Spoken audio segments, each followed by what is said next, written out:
Hi everyone. It's fortunately I can see Vasant and Narayan and Paul Newman are here, but it does look like we've hit a situation where we're going to have a result in perhaps the first session of the day's play, if not the first hour potentially. We'll wait and see what takes place here. England have certainly returned serve to the New Zealand very astute and very profound effort that they made with centuries to both Mitchell and, of course, the 96 to Blundell. And of course, England have come back equally as strongly with Joe Root on 77 not out, and of course, a very defiant Ben Stokes in his performance as well. So it's been quite remarkable the way in which we've seen two teams, two combatants go at each other in an incredible manner. It is sensational. It's been an absolute pleasure to watch, and we've got only some 60-odd runs or 5 wickets to actually help decide this match. Of course, the result here at the moment is, you would argue, somewhat in the favour of England. They now need only 61 runs at stumps on day 2, well, actually day 3, I should say, to actually win this match. But things can turn very quickly against them. They're 5 for 216 after New Zealand was all out for 285. Now, as we know, New Zealand were in a very commanding position as well, and then they lost quite a few wickets very quickly and were able to ink out a 285 run score with a 276 run lead. They are now 216 for 5. Of course, Joe Root is there on a quite well made 77, showing his worth. Even though he's not captain, his worth is certainly high. Ben Stokes, of course, on 9 not out. Realistically, though, they lose one of these two batsmen, you're down straight into the bowling lineup of Matthew Potts, Broad, Anderson, and Parkinson, with Leach not batting. Of course, he's out with concussion. They need. Paul Newman's right. If they get them early, as in Root early, they can certainly make a fist of it. It'll certainly put a bit of a wobble into the England performance. So they're all out for 2. This is New Zealand were all out for 285 in their second innings. And when you look at it, there was a remarkable performance by both Mitchell and, of course, Blundell. It was one of those. It was one of those performances that really brought this match alive. And even though it's only into the 4th day, it feels like it's gone for more than that. Amazing. To the lead of 276, in fact, was the total, wasn't it? It was 276. And then that would mean that England need 277 to win the match. And they have 5 England, and England are 5 for 216. And really, the Ben Stokes Root effort has been monumental. Ben Stokes, yet again, has proven his worth ginormously. And Joe Root, how is he handling not being captain? He's handling it beautifully. It really is quite impressive. Let's just have a quick look through that England batting lineup. Alex Lees was on 20, got out for Bowl Jamieson for 20. Crawley was out for 9, caught Southhill Jamieson. Ollie Pope out for 10. He hasn't performed at all at this point. For 10, obviously, Joe Root not out 27. Then Johnny Bairstow also fell for 16. And at that particular point, England were 5 for 159. Actually, 4 for 69, I suppose. 4 for 69, and looking down the barrel of a loss, let's be honest. David Gravely has just joined, I can see. Hello, David. Norman, how are you? I'm enthralled by this test match. I find it incredible. I think it's a very generous test match by both sides so far. Who wants to win? Well, it's down to the wire. New Zealand managed to win, their top 4 in 8 innings have produced 50 runs in total. Wow, that takes some doing that. It wasn't it amazing how this game has ebbed and flowed after the initial innings of New Zealand 132. It looked like it was done and dusted. England would get a huge score and it'd be cruise ahead, and it would all be done. And then that twisted around with a 141 scoreline, only 9 runs in front. And then New Zealand also looked like they were down and out, but then all of a sudden Blundell and Mitchell just took charge and did fantastically well. And then England came back, and now we're back to a situation where England were doing very poorly, and then Root and Ben Stokes took hold, and it is quite incredible. Ben Stokes has had 2 knocks so far, Norman. So. Oh yes, Ben Stokes has been absolutely Grand. What's his name? The bloke who couldn't bowl anymore. Jack Leach. No, not on the New Zealand side. He got run out wandering around the pitch. The Grandhome. Yeah. So he's got himself run out stupidly. He then has managed to knock out Ben Stokes' off stump. And he's not charging it off the boundaries. So that is, if they want to look back in terms of a defining moment, that passage or his involvement or non-involvement is the difference between the two at this stage. Oh, for sure. They're not out of it, but they need to get a wicket before the lead becomes under 50, because that's, if you're in the home dressing room, you'll do it 10 by 10. So, but it's a normal Lord's wicket. They've had a lot of rain overnight, and there's still cloud cover. It actually is a wicket perfect for Southey, but he doesn't seem to. It's hard for those two. They just got off playing, having just played IPL cricket for about 2 months. So, what do you think of the bowling selections of New Zealand now? Obviously, Southey and Bolt, we'd have to accept would be picked, but Kyle Jamieson over Matt Henry, over Neil Wagner. Interesting selection, I feel, because I think Wagner was always a... Well, you and I have spoken about the impact of Williamson's elbow, so I'm yes. Praying that it isn't heading in the wrong direction. Now, does that mean he can't bowl off spin? Because the spinner hasn't done anything. He's bowled two overs, gone for 20. He hasn't got a run. So that would be the one that I'd probably look at. But you couldn't go in with no spin option at all. So can Williamson bowl or not bowl? Because if he can bowl a few overs, because that's all that's been asked of the spinners. If New Zealand win today, it's not going to be through spin. It's going to be through seam. So that's on the 4th day of the night. So why have you got a spinner in the team who doesn't bat? Exactly. No, well Wagner is part of their sort of tactical things of just aerial bombardment while the other bowlers are getting the rest. Okay, Ollie Pope at number 3. Should it have been Harry Brook in the batting order? Well, you know what I've said about Harry Brook. I think he's the best player. He's an informed player, and whatever way they wanted to shuffle the pack, they needed to find a spot for him. And I think, I know Ollie pretty well. They're all under 19 players. Ollie's really star for the future, or star now. But how can you bat in a position that you've never played in first-class cricket before? Exactly. It's a remarkable decision. Yeah, Ben Stokes has obviously been a major influence with all of this, and so is McCullum, but to a lesser extent, McCullum perhaps this early. Ashwin Kartik wants to say hello. Could you say hello to him? David? Hi, Ashwin. He's very keen to have you say his name, and it would be great. All right, now we've got Paul Newman saying Stokes no ball was the turning point. We talked about that. Reg Vernon, who should actually be on the show, is saying fantastic to see David Graveney. Great insight, as always. I totally agree. Thank you, Reg. Nice to hear from you. So Joe Root, I mean, let's be honest. If he now finishes this innings with a victory, great to see him as a non-captain performing as a captain would. Yeah, he is the best player in the world. That's been recognised, hasn't it, over the previous 12 months? Oh, for sure. And I've said to you, Norman, that having to be dumped in front of the media game after game after game just wears you out in the end, because you just feel that the tape it's like Groundhog Day. You just keep coming with the same explanations, and then they get shot down by the media, and you walk away out of that thinking, why do I bother? I love playing for England, and I can do a job as a batsman, which you probably can do, and as an England supporter, I am absolutely confident that he will walk off not out 100 and England will win the game. And it ebbed and flowed. Then the margin between the two, I'm just, that is a remarkable stat that the top 4 batsmen in New Zealand have got 50 runs between them in 2 efforts. Amazing.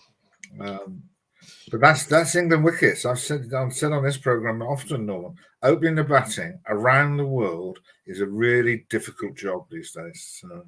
I don't think people appreciate it, to be really honest. It's more difficult than any position, that's for sure. Yeah. Now, And if you have the Duke ball, then that's an even bigger advantage for the bowler. So can we look at the situation with Harry Brook? And I'm not damning Ollie Pope definitively at this moment, but England have to be wary of the way that things have gone. And even though they may well get out of this match with a victory, the performance of that position is pivotal to me. Who do you think should be number 3?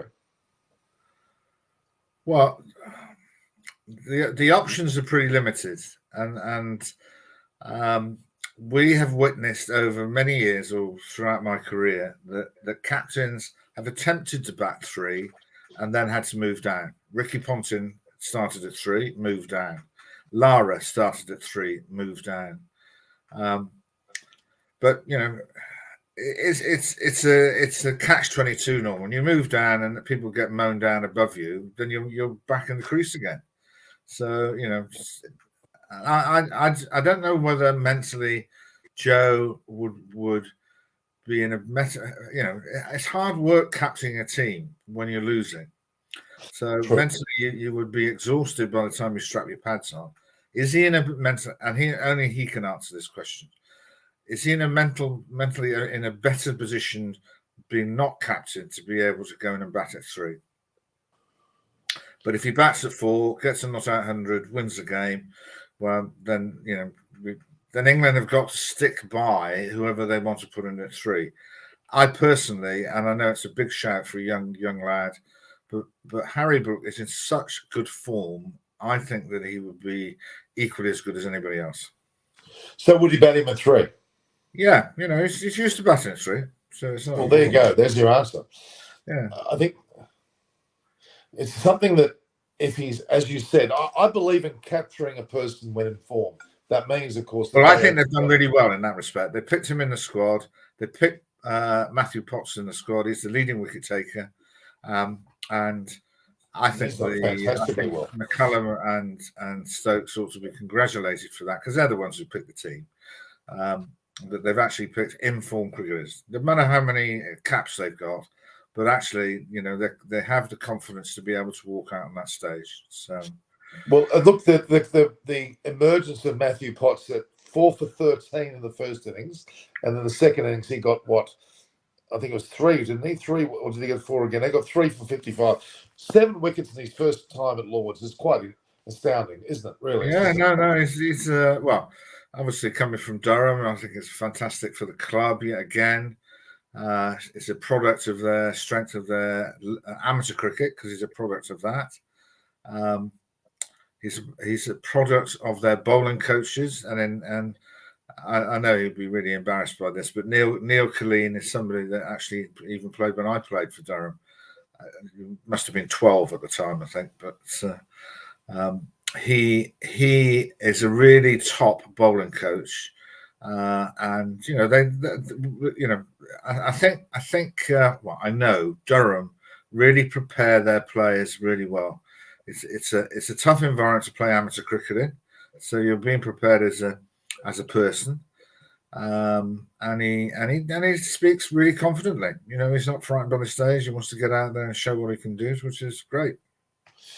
So there's a question about his technique, but I don't think there's any doubt that Harry Brook's technique is sound. Oh, brilliant technique! Absolutely brilliant. And Joe has actually batted a lot with him. So really, it would be a really good combination for him to be at 3 and Joe coming at 4. Not condemning the 2 openers straight away, but do you think that they would have the strength of character? I think they do, both McCullum and Stokes, in their selection process.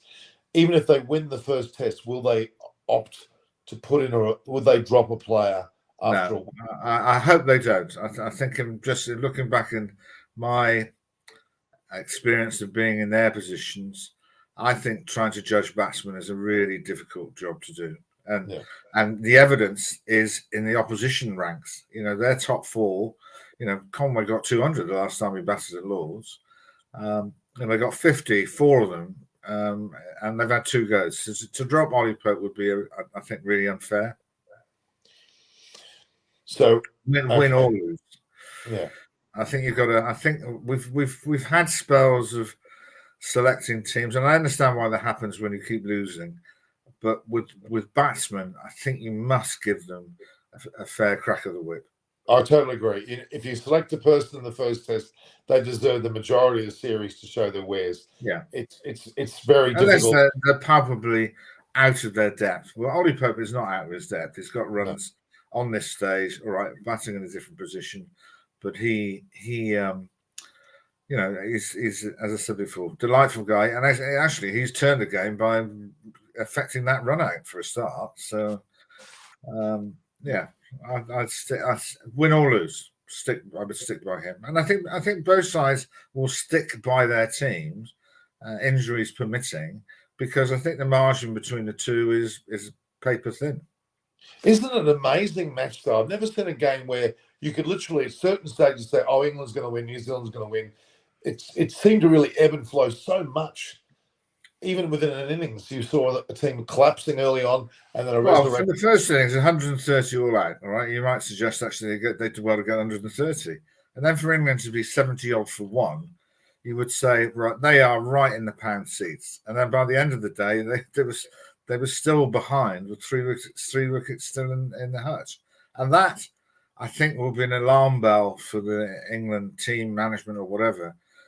61 doesn't seem a lot, but if you lose a couple within half an hour, because the batsmen have got to start again, the bowlers are a bit more refreshed. It'd be interesting to see whether the outfield is that damp. It won't be dangerous or anything like that. But how does that affect the ball? Does the water get in the seam? Stops the ball seaming, swinging? The overhead conditions will be in favour of the bowlers, but the ball could get damp if it's slapped out into different areas. Well, the first hour of each and every day has been wickets of plenty, hasn't it? Really? Yeah, and it's sunny, cloudy, or whatever. And I think they've really worked out. And I'm a great fan of Ben Stokes, Ben Folkes being given the opportunity, but if they keep bowling that sort of fifth stump line, that makes it very hard for him, actually. So, but isn't it great to see Anderson and Broad back? I think it's fantastic. They've both shown their wares well and truly, haven't they? Oh, without doubt. Yeah, it's hard to imagine that Jimmy's 40 soon. So. Oh, it's mind-blowing. Now, we've got a fellow called CC here. He's fairly new to the channel. Thoughts on Stokes as a more quirky footwork influence player? You can just see him dancing the pitch, even when the ball's moving, swinging around the pitch. We can't floor it, can we? It's an amazing technique, but it works. Ben Stokes is but I don't think it's not a Steve Smith's technique or anything like that. And I think the direct back swing is actually very textbook, and he plays textbook shots. What he tries to do is not to, and I think that the whole selection of the managing director, coach, captain, the one thing you can say, whether they win, lose, or whatever, they won't die wondering, Norman, because they all attack. So, which is great.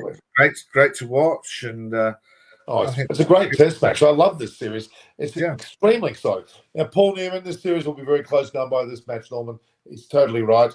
Himanshu Rahel is saying that Sam Curran is not in England team. He's still injured, isn't he? He's coming back. He's coming back. Right. He's taken a lot of wickets in the T20 games, but whether he can bowl the overs that you need, sort of in a test match scenario, I think that's he'll be back. He'll be I think the stats will have to be dug out, but I don't know whether you've seen the one-day squad to go to the Netherlands. There are 5 left-arm over seam bowlers in that squad. Wow. I've never seen a team that's got that many. So, isn't that incredible? Yeah. If we had Alan Maloney, you'd be very proud. That's only asked the question of people I work with, and it's only because everybody else is injured. It was right. Exactly. So, Tom Curran's injured. You've got Archer's injured. Ollie Stone's injured. And not to say that other teams don't have it, but I've never seen so many left-arm seamers picked in one squad. So.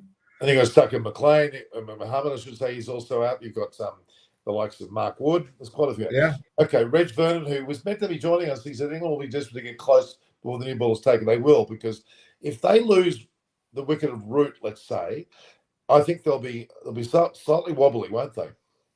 Well, yeah, I just can't see them losing. I must admit. No, they shouldn't. They should not lose. If it was 100, then Reg is right. Then you would get to the new ball. But I think Reg also has to understand actually the new ball flies off in all directions if you get it wrong. So that's true. You got a fan here in India, Chaitanya Kulkarni, says, David, sir, you're a great man. I've been listening to you for years from India. Please take care of yourself and come to India soon. Cricket needs you, and of course, appreciate you for all. There you go. Nice comment. Thank you. So thank you very much in return. There you go. Obama Babu, which is a classic name. Obama Babu says the full-time legging in the English side looked more like a part-timer. Well, he must have been a bit underprepared mentally to suddenly be thrown into the team in such a way. Certainly, he wouldn't have expected to play. He wasn't even at the ground, was he, on the first day? I know he was playing another fixture. They're all playing T20 cricket, so it's very hard to be dropped into a team in that basis. You know that you're coming in for somebody who's injured, so you've got to respect the feelings there. But you know that's how Lampleshane started his career, didn't he? He came in because Steve Smith got hit on the head. So part-timer, I think part-timer would be a bit harsh, but yeah, you know, if you wanted to bowl spin on a wicket, Lord's is not the place to start. Let's put it like that. So. No, it was interesting though. Now that obviously Jack Leach was off with concussion, there was a temporary replacement that could well have batted, even though Matt Parkinson wasn't there. There was the gentleman I didn't quite get his name. It was an Indian derivation last name. What would have happened? Do you have an understanding if, let's say, Leach is out, concussion, his deemed replacement? Yeah, as far as in order to make the concussion rules work, Norman, this is my layman's understanding is that the side that has the injured player should not be penalised. Otherwise, you're going to try and persuade the bloke to stay on the pitch till such time, which has to be avoided at all times.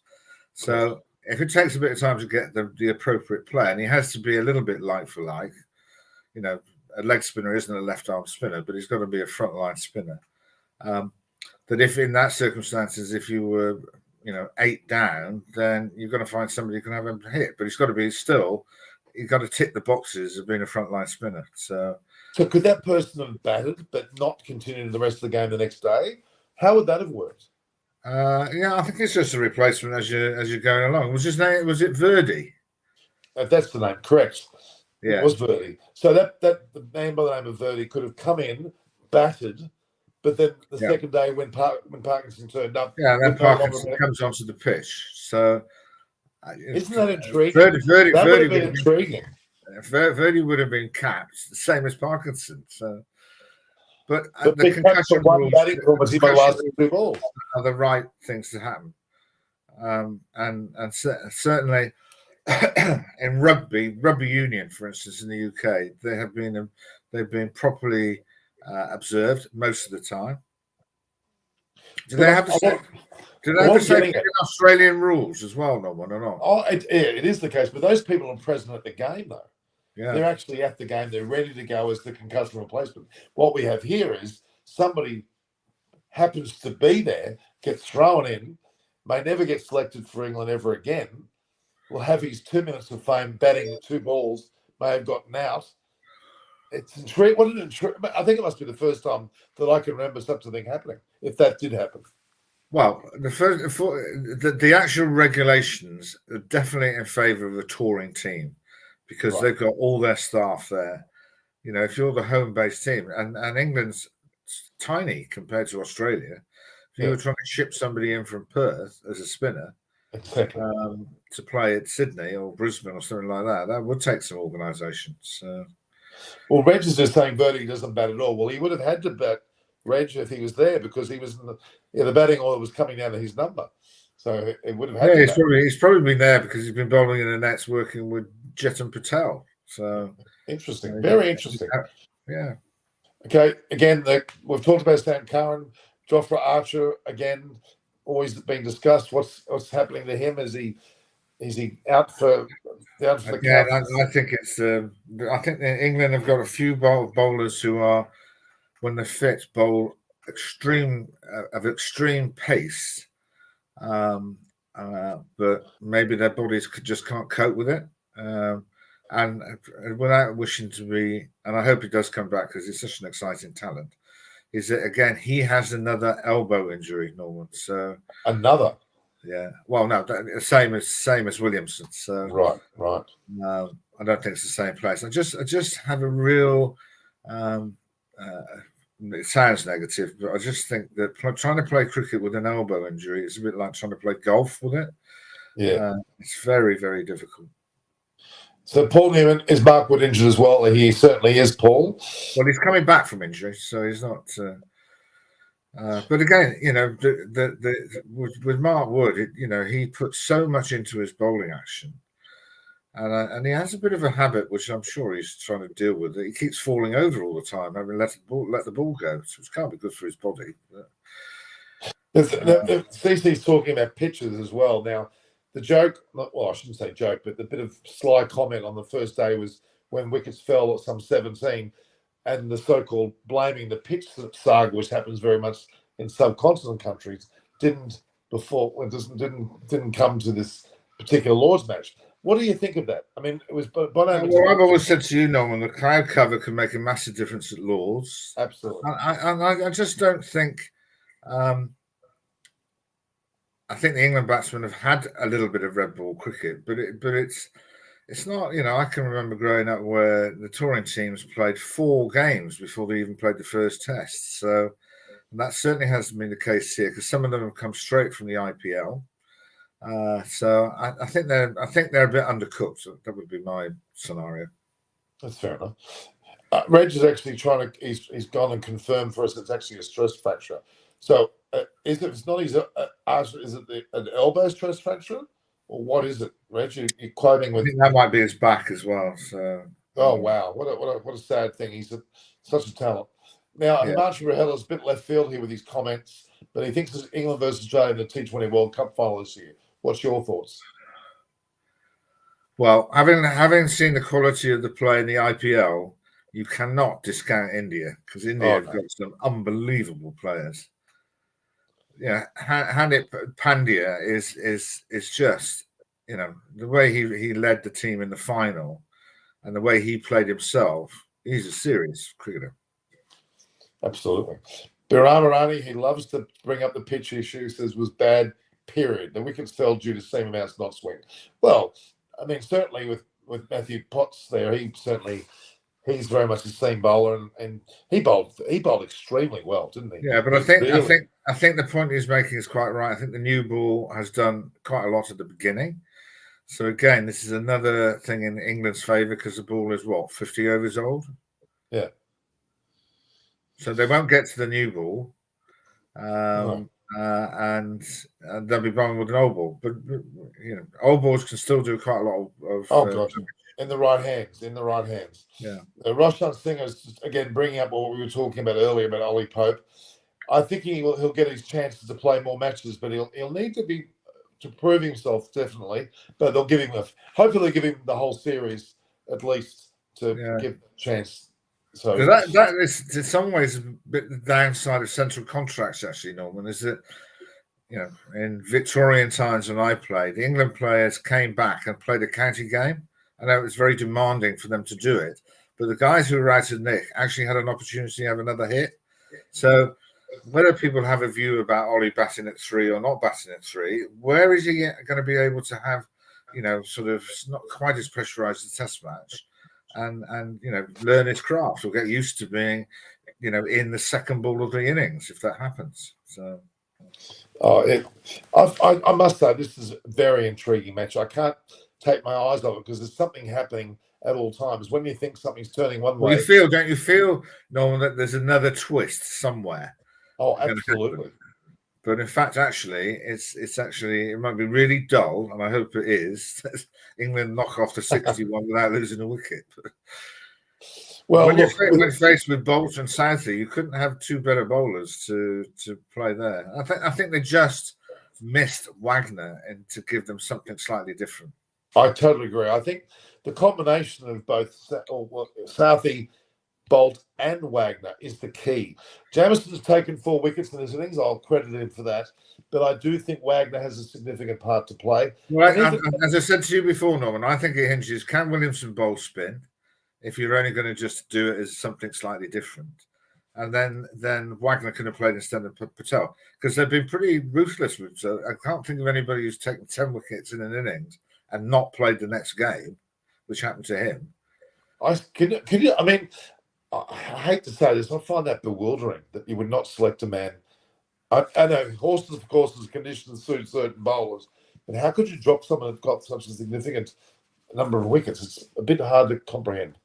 Well, no, if you engage Dickie Bird in a conversation at any time, Norman, he'll tell you that when he was playing for Yorkshire and they all went off and played for England, so he came into the side, he got a double 100 and then got dropped for the next game because the England players came back. So, and he thought he was done by. That's crazy too.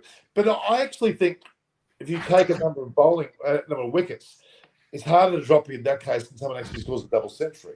Brad Hodge was another one in that boat as well. He scored a double century. Yeah. Was virtually never seen again.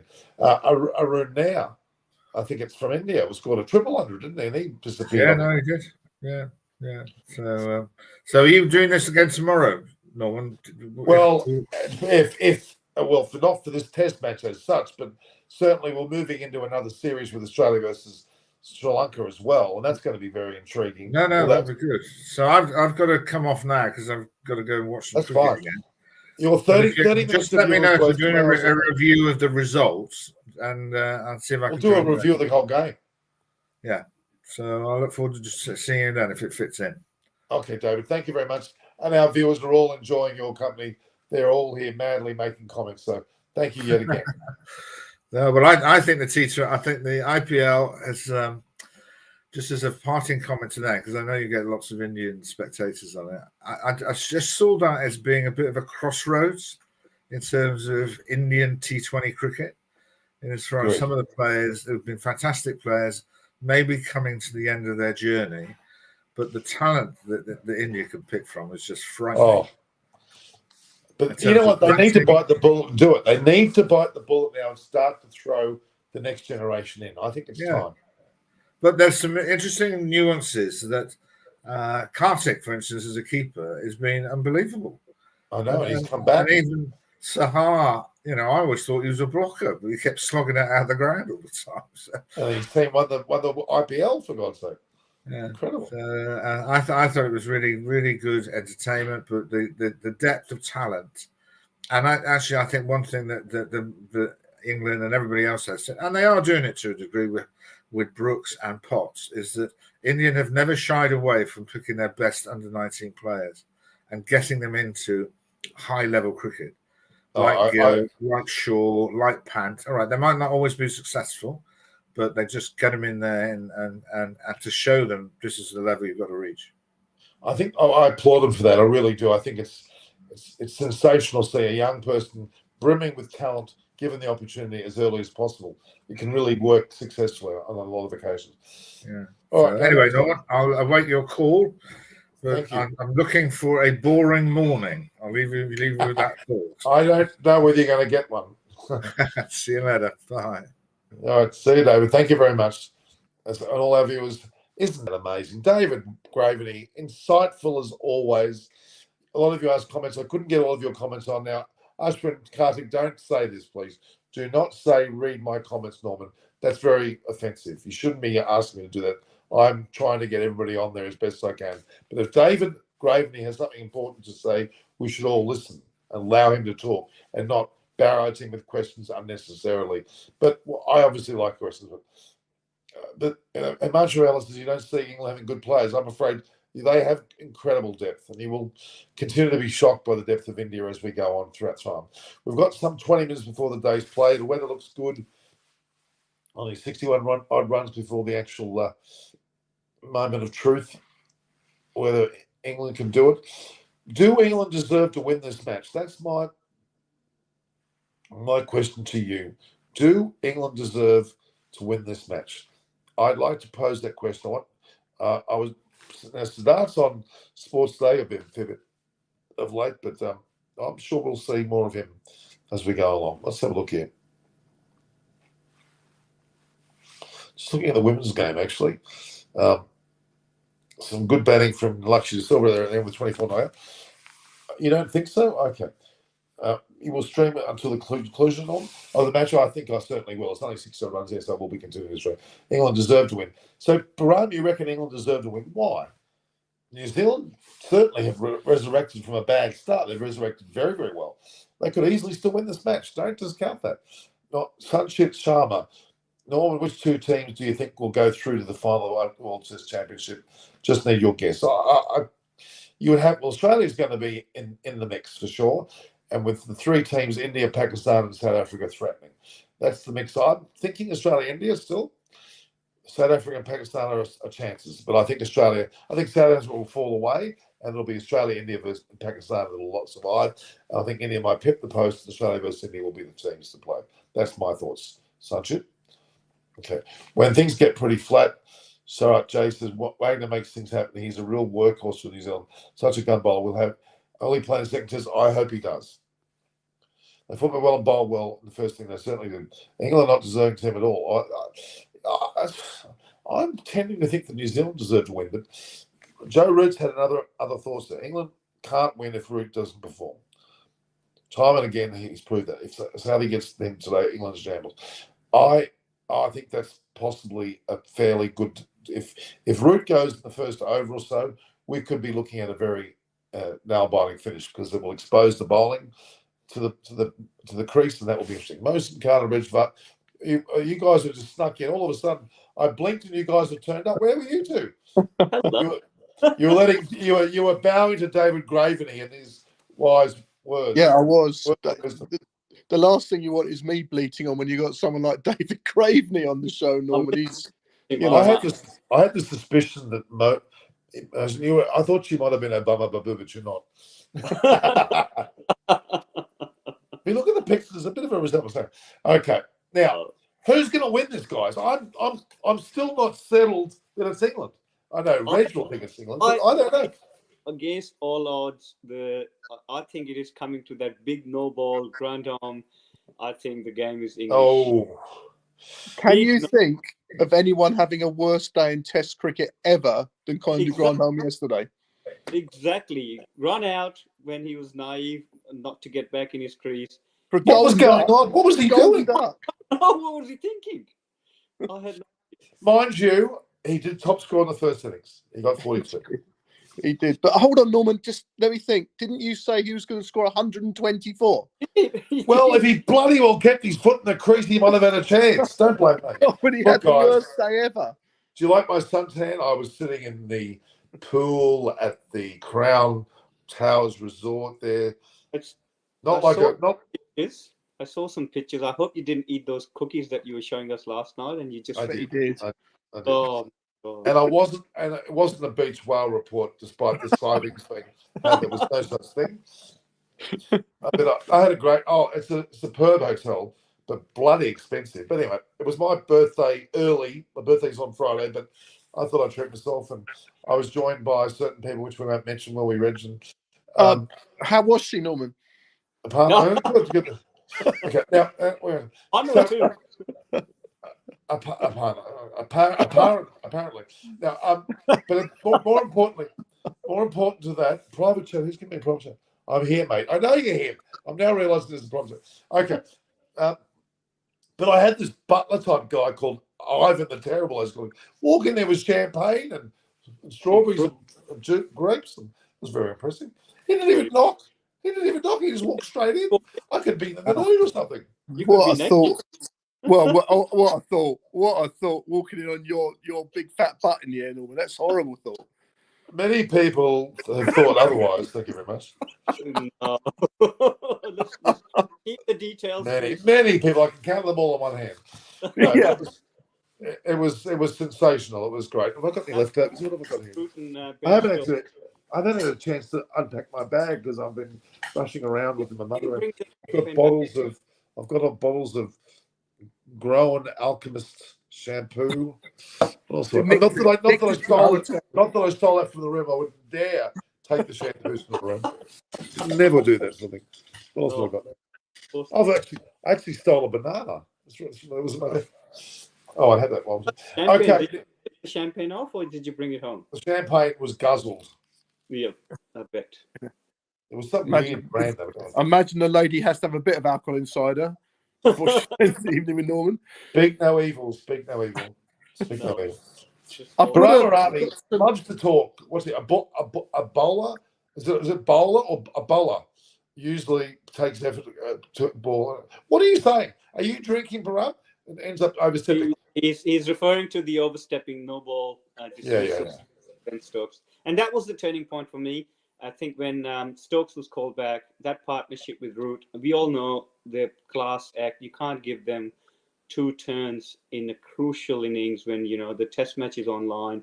And I think Root on crease. I think it's an English Test match now to lose. Whereas I was saying up until yesterday it was New Zealand to lose, but now it's England to lose.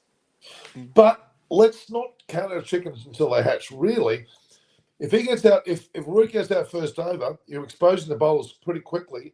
The ball's Yeah. not new, Norman. You remember that it's an older ball. It's not a new ball. The condition might not be as conducive with the new ball compared to old ball. So the thing is that Root. I know it's a new start of the day, but I think with one bowler short, they'll probably rely on these three to with Bolt, Southey, and Jamieson to polish it off with one bowler short. And look, Ijaz Patel only bowled 2 overs, and they took him down 2 overs for 22. Spin is not getting in effect, so it's only really 3 bowlers in play. And England only needs 60 odd runs, so it's just first half an hour probably be crucial.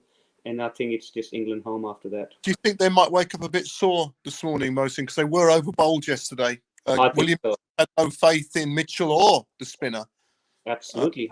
And I think what I can see from my perspective is Williamson was thinking that keep bowling them and they might get Root out and then the game opens up. But because they got Stokes out, but Root was still there, he had to keep bowling those 3 frontline bowlers. With bowlers short, it's just a gamble whether you keep bowling your spinner, which was not making any effect, or whether you keep with your 3 top. And that's what Williamson gone with, his 3 bowlers.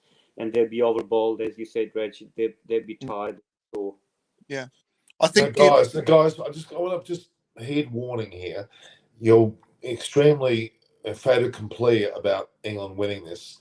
I don't think I'm not that way at all. I just know something can twist here. I think if Root gets out, I think England aren't favourites because we've got a long tail. However, what was very interesting was it was absolutely clear when Stokes came in because he had a brain freeze for about half an hour. He was awful. But it's very clear that they do not want New Zealand to get the second new ball. They were trying to get to the runs, even right at the end last night. You watched the way they weren't settling for the close. They were playing to keep scoring runs. They know that if the new ball has taken the majority of wickets in this test, it did it yesterday morning, knocked over New Zealand with the new ball. The new ball, all innings has taken 4 wickets. If in New Zealand get that new ball this morning, then I think England think they're probably going to lose. So they've got 15 overs, knocked 60 runs off. Well, let's say not 60, but it's within 10. They want to get close. Yeah. Okay. Take a step back for a moment. I've asked this question already of David. Do you think England deserve to win this match? Well, you can't say that England don't deserve to win. Whoever wins it, just win it. Surely no one's had a lot of luck, have they? I mean, it's been good cricket. It's not been umpires' decisions or weather conditions. Really, the weather's been pretty much the same throughout the whole game, pretty much. It's why I'm saying this is they should have won this game easily after the first innings, and they stuffed it when they only got 141. That's what I'm getting at, and they've allowed New Zealand to get back into the match massively, albeit they've now gotten back in the match themselves. It just seems to me that I'm talking about the word deserving now. They should have won emphatically, honestly. Yeah, but the thing is, you got to give credit to New Zealand. You can't just put all that back onto England. New Zealand actually are world test champion. You got to remember that. That's true. Just a year ago, they've won that crown. So you got to give that credit to New Zealand rather than just saying England stuffed up. I think New Zealand bowled the right areas. They made English batsmen play. They didn't go like overseas teams go in Lords and start bowling shorter. They invited the batsmen to play their shot and they got their wickets. So they were rewarded for their hard work. So you got to give the test match at the end of first innings was evenly poised. England crawled back on day 3 when they got the early wickets with the new ball. And as Reggie was saying, it is a new ball wicket. It's a new ball test match. And England really bowled well with the new ball, especially with the 2 old horses. They stuck to their gun and they got the test match back in their favor. So I look, it's very hard for me to say, and it'd be harsh to criticize England whether they deserve to win or not. I think the test match has seen ups and downs on both day 1 and day 2, and day 3 England's taken the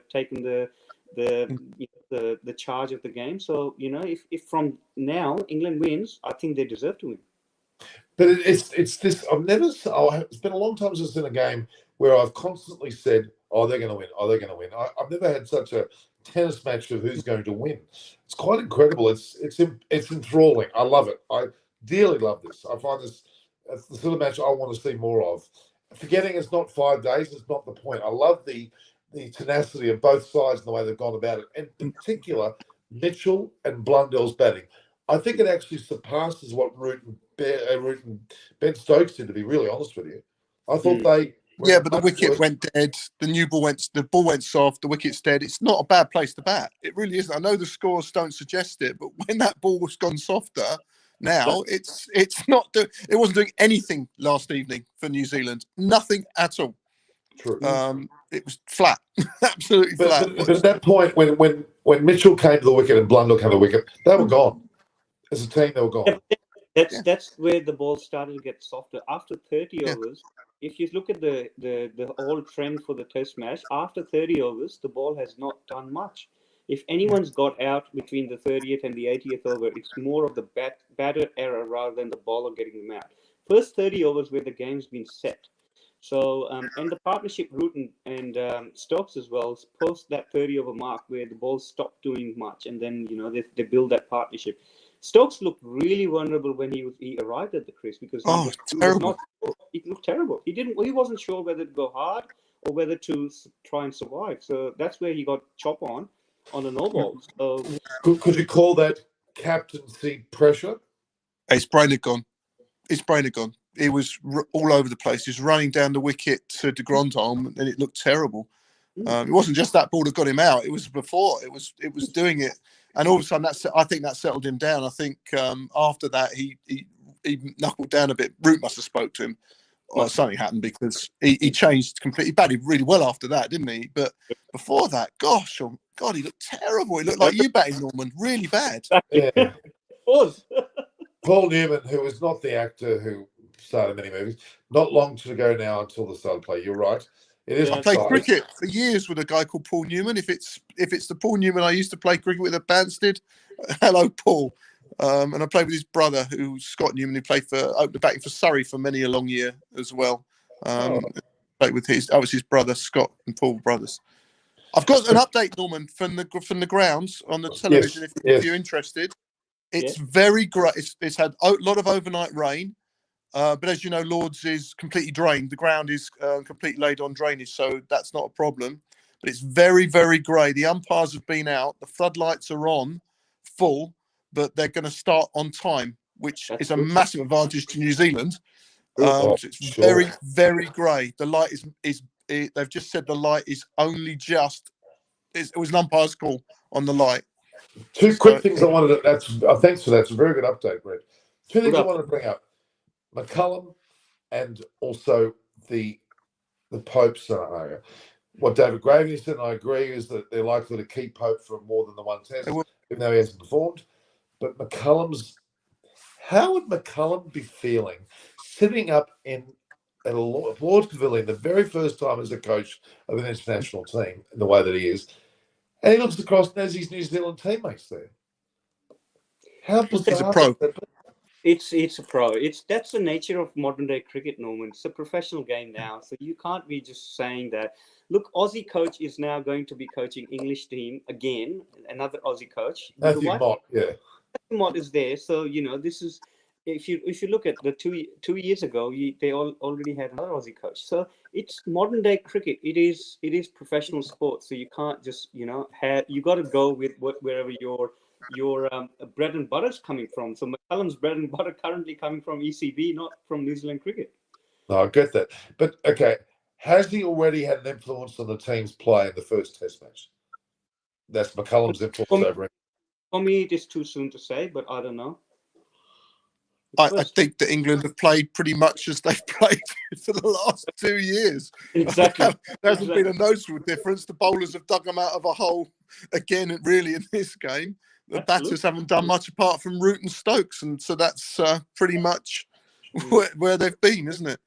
Yeah, exactly. Okay. It's early first Test match for another coach coming from another country to make an impact in first Test. And I said that too probably the other day.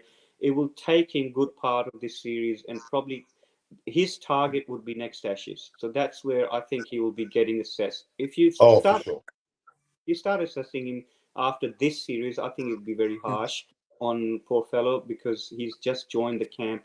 It will take him good part of 2 to 3 months to get to know the whole lot inside out, and then start making some changes. I think, his aim would be next Ashes.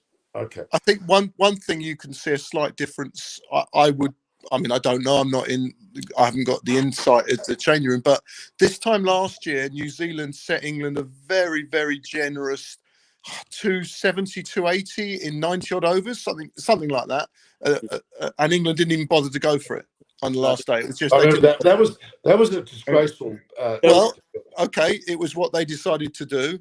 I think in this test, you can quite clearly, as I said earlier, see that England decided they've got to get these runs before the second new ball becomes available. Yeah. And I have a feeling that will be a McCullum in the change room saying, listen, boys, we need to be more positive here. We need to just push the runs on.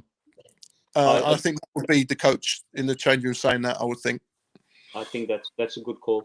Yeah, they're walking out the bat. I can see right now. Do you guys want to hang around for about a little bit longer, because we could see this 10 minutes, mate, if you want. Yeah, let's see what happens. But if Root's out, I'm going. I thought it was a bit bizarre how suddenly when Trent goes, I wouldn't mind joining the fourth. Yeah, only here when we're winning, Norman. You know that. Well, it's been commented by many guests, and they're right. I've got a great stat for you, Norman. I don't know if this has been reported out in Australia, that Joe Root needs 23 runs for his 100. He needs 23 runs to get to 10,000 runs in Test cricket. Wow. And if he does it today, he will be exactly the same age as Alistair Cook when Alistair Cook got 10,000 runs. Wow. 31 years and 157 days. Wow, that's that day. That is uncanny. But it's uncanny if he gets out first ball, bowled. No. He's marking the guard. He's on. You know what? You've just put the death knell in now. You've just put the mock on him big time. I still reckon that. Well, I'll just counter that. Sorry, no. Sorry, just counter that. The Southie only needs 2 wickets to go, equal to Sir Richard Hadley. Oh, wow. And the Grandhome needs another 80 runs to reach Norman's tally that he thought he was going to get. 42. Look, I had 2 numbers right. I had a 4 and a 2 in there. Yeah. It was just the 1 missing. Yeah, I was close.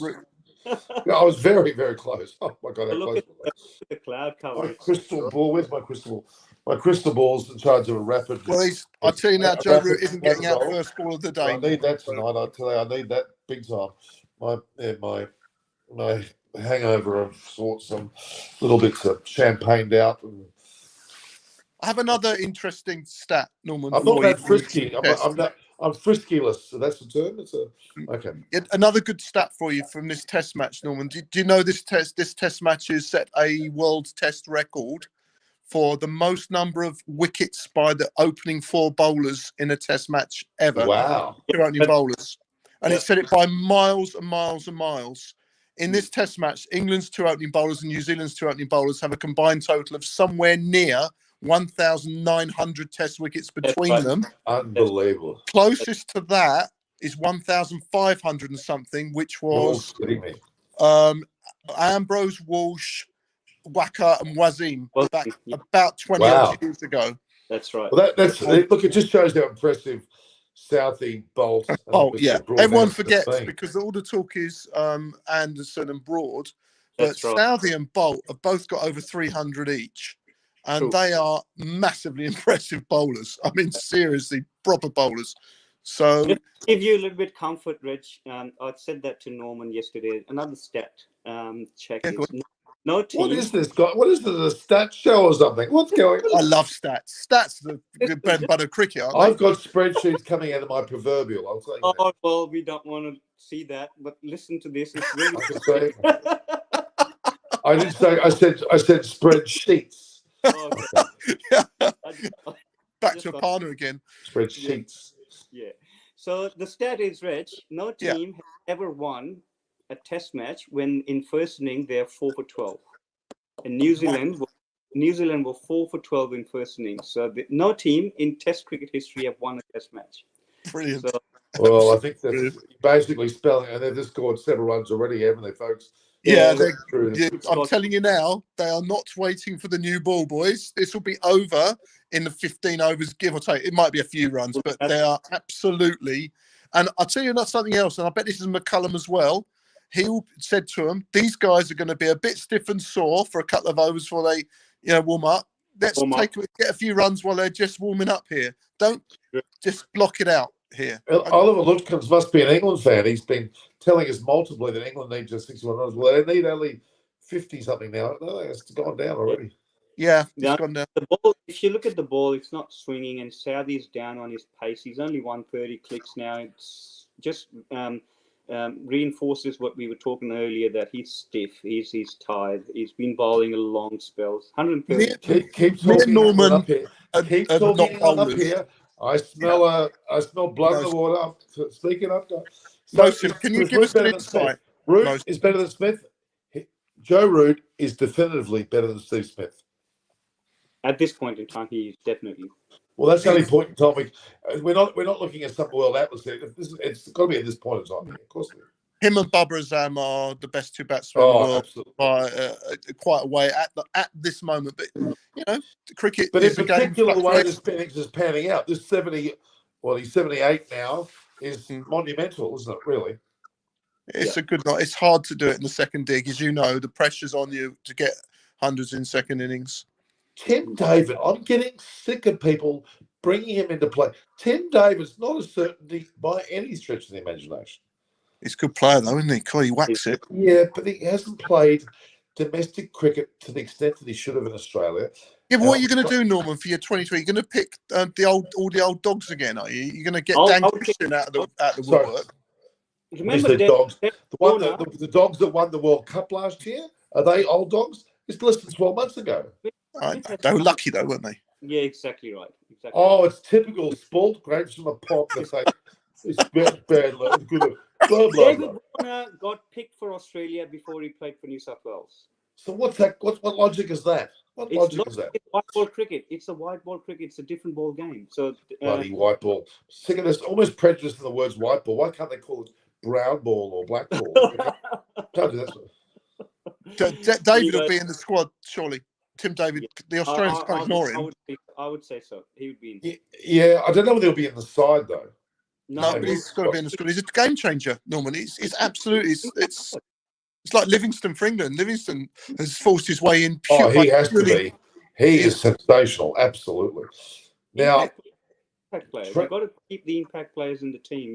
You can't drop guys like Maxwell and Marsh and whatnot. So Steve Smith at the moment is vulnerable. He's not. He shouldn't be in the side. So if you drop Steve Smith, Tim David walks in. Yeah. Steve Smith should be smart and actually leave the game in that format. Well, he's going to get the goal Sri Lanka. He will be the guy trusted in Sri Lanka just to give him a bit of a run and see if he can find some form. But look, for me, this World Cup is his last in 2020. I tell you what, I've got this feeling, it's coming through my veins.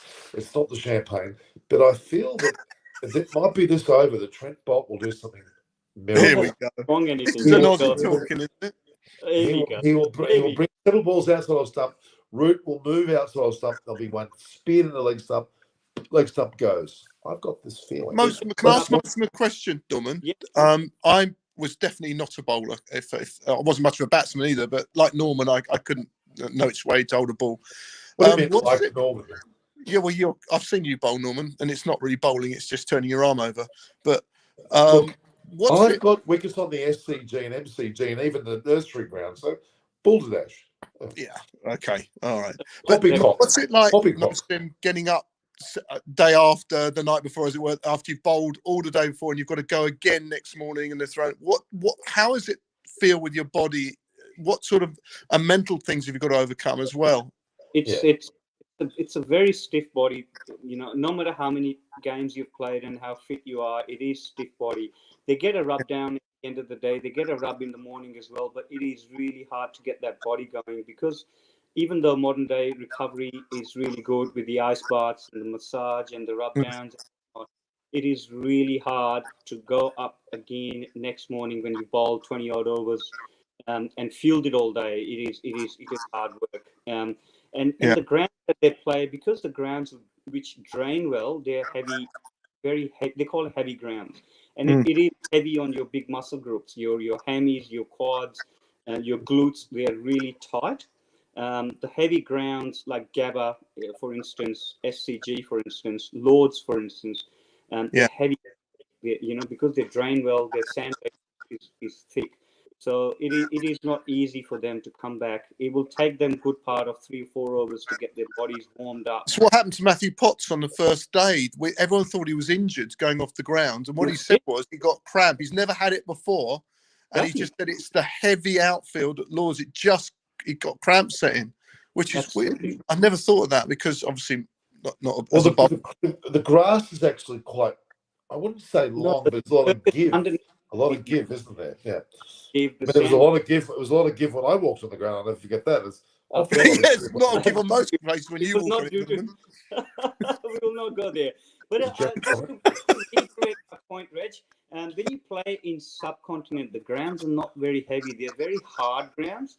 So, so the comparison between those two grounds, as we mentioned, the guys when they play in subcontinent, it is hard on their joints rather than on the big muscle group. Yeah. It's like running on road compared to running on grass. Whereas when you play on a heavy grounds, it is really heavy on your big muscle groups, because that's a bigger muscle group they're using. The conditions actually do take a lot of toll on the body. And Root's just prodding outside stuff and putting it through the third man region. It's not doing anything. No, it's a root shot, Norman. That is a root shot. Backward point is massive area. And you look at the paces. Their paces are down. They were close to 140 yesterday. Even towards the end of the day, they're 130, 129, which again states that point that their bodies are fatigued. They're tired. It will take them a bit of time to get warmed up. But then look at the change. They've got Saudi ball 1 over. He's out of attack, and Jamison's bowling. So it's just, again, they're trying different things, and after Jamison, they've got no one. So the pressure appears to be more on New Zealand, actually. Well, the ball's done nothing for the first 3 overs of the day. Absolutely nothing, and they've just knocked them off at will. It's almost, they're just, if you're watching it, they're just pushing it around here. They're just taking 3 or 4 and over without a problem here, which is great from the English point of view. But Ashwin Carter says, sorry for that comment. I'm sorry, Norman. I don't know what he said, but I said that. It was talking about you in your hotel room, Norman, again. No, don't say that he is the World Cup winning captain. Toss wins the World Cup. I kind of agree. Australia's the Phil's not picking. Oh, here we go. Do you have Tim David on your wall as a pop-up thing? Ooh. I think Jamison probably would like to hit the deck. I think that's why they brought him Yeah. back. Hit the Yeah. deck hard. Oh, look at that stupid shot. Who was that? Who was it? No, They're just showing a replay of the wickets, but Yeah, yeah. The catching and third slip, whether it's England or New Zealand's been impeccable. yeah. The fielding has been really good. Apart from the one injury that we saw day one over one, poor Leash just dived over to save one run and injured his neck. So I thought that was very silly of him. But modern days, guys love diving and whatnot. And I'm trying to think of another opening bowler who's as good in the field as Tim Southey in the slips.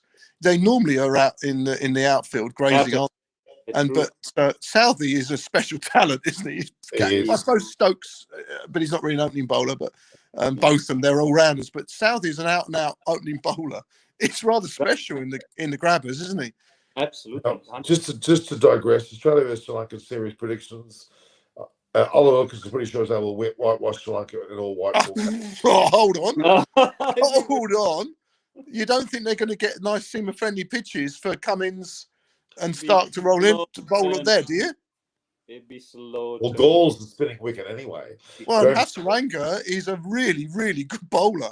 Oh, gotcha. And the other two that are with him are pretty good. Yeah. But I still think an amazing stat. We talk about when Shane Warne was 1 for 150 when he bowled and other bowlers getting hit around the ground. We mustn't forget the first delivery that Nathan Lyon bowled on the Galle wicket was to Kumar Sangakkara, who got him out first ball. Yeah, true. That's just Nathan Lyon 15 years ago. Look at the stats for his last 10 test matches. He only had one good test match in Pakistan where he got 5 for. He's struggling for wickets. He's struggled away from home for a long time, Nathan Lyon. He's a no bowler in England. He did absolutely nothing last time he was here. Nothing in England. He did nothing in India in last tour as well. It'd be interesting how Shrepson goes in Sri Lanka. I think if Shrepson does, he'll get murdered mostly. I think Shrepson's going to get absolutely murdered. I agree. The pacey balls, the Sri Lankan batter are good enough to hit him. And that's what happened in Pakistan as well. He didn't bowl to that pace. He continued to bowl with the Aussie pace. And that's where he got murdered. And I agree with you, Reg, that he's not the answer. So Ralph Jansen's asking about which coverage am I watching Foxtel in Australia. Just quickly, I just wanted to bring up the McCullum factor. Of course, we had Jack Leach, concussion replacement. What was his name? Veery? Was it Veeny? Verdi, Amir Verdi. He plays Verdi. for Surrey. He's well thought of young spinner. Yeah, but he would have got a Guernsey. He would have an English cap. He would have been capped, but he would only faced a few balls and then would have. I don't think that's right, Norman. I'm not sure, but I think if you announce your concussion replacement and he plays, you can't then knock him out next day and bring somebody else in. But they had him on. They had Verdi on the team sheet to bat. So if Parkinson hadn't arrived. So okay. So what you're saying is that had Verdi had the bat, that would have been it for Matt Parkinson. I think so. I can't believe you can swap and change it around. No, if he's the guy, I'm intrigued about that. Where is the rule on that? Because they changed Verdi's name for Parkinson on the team sheet.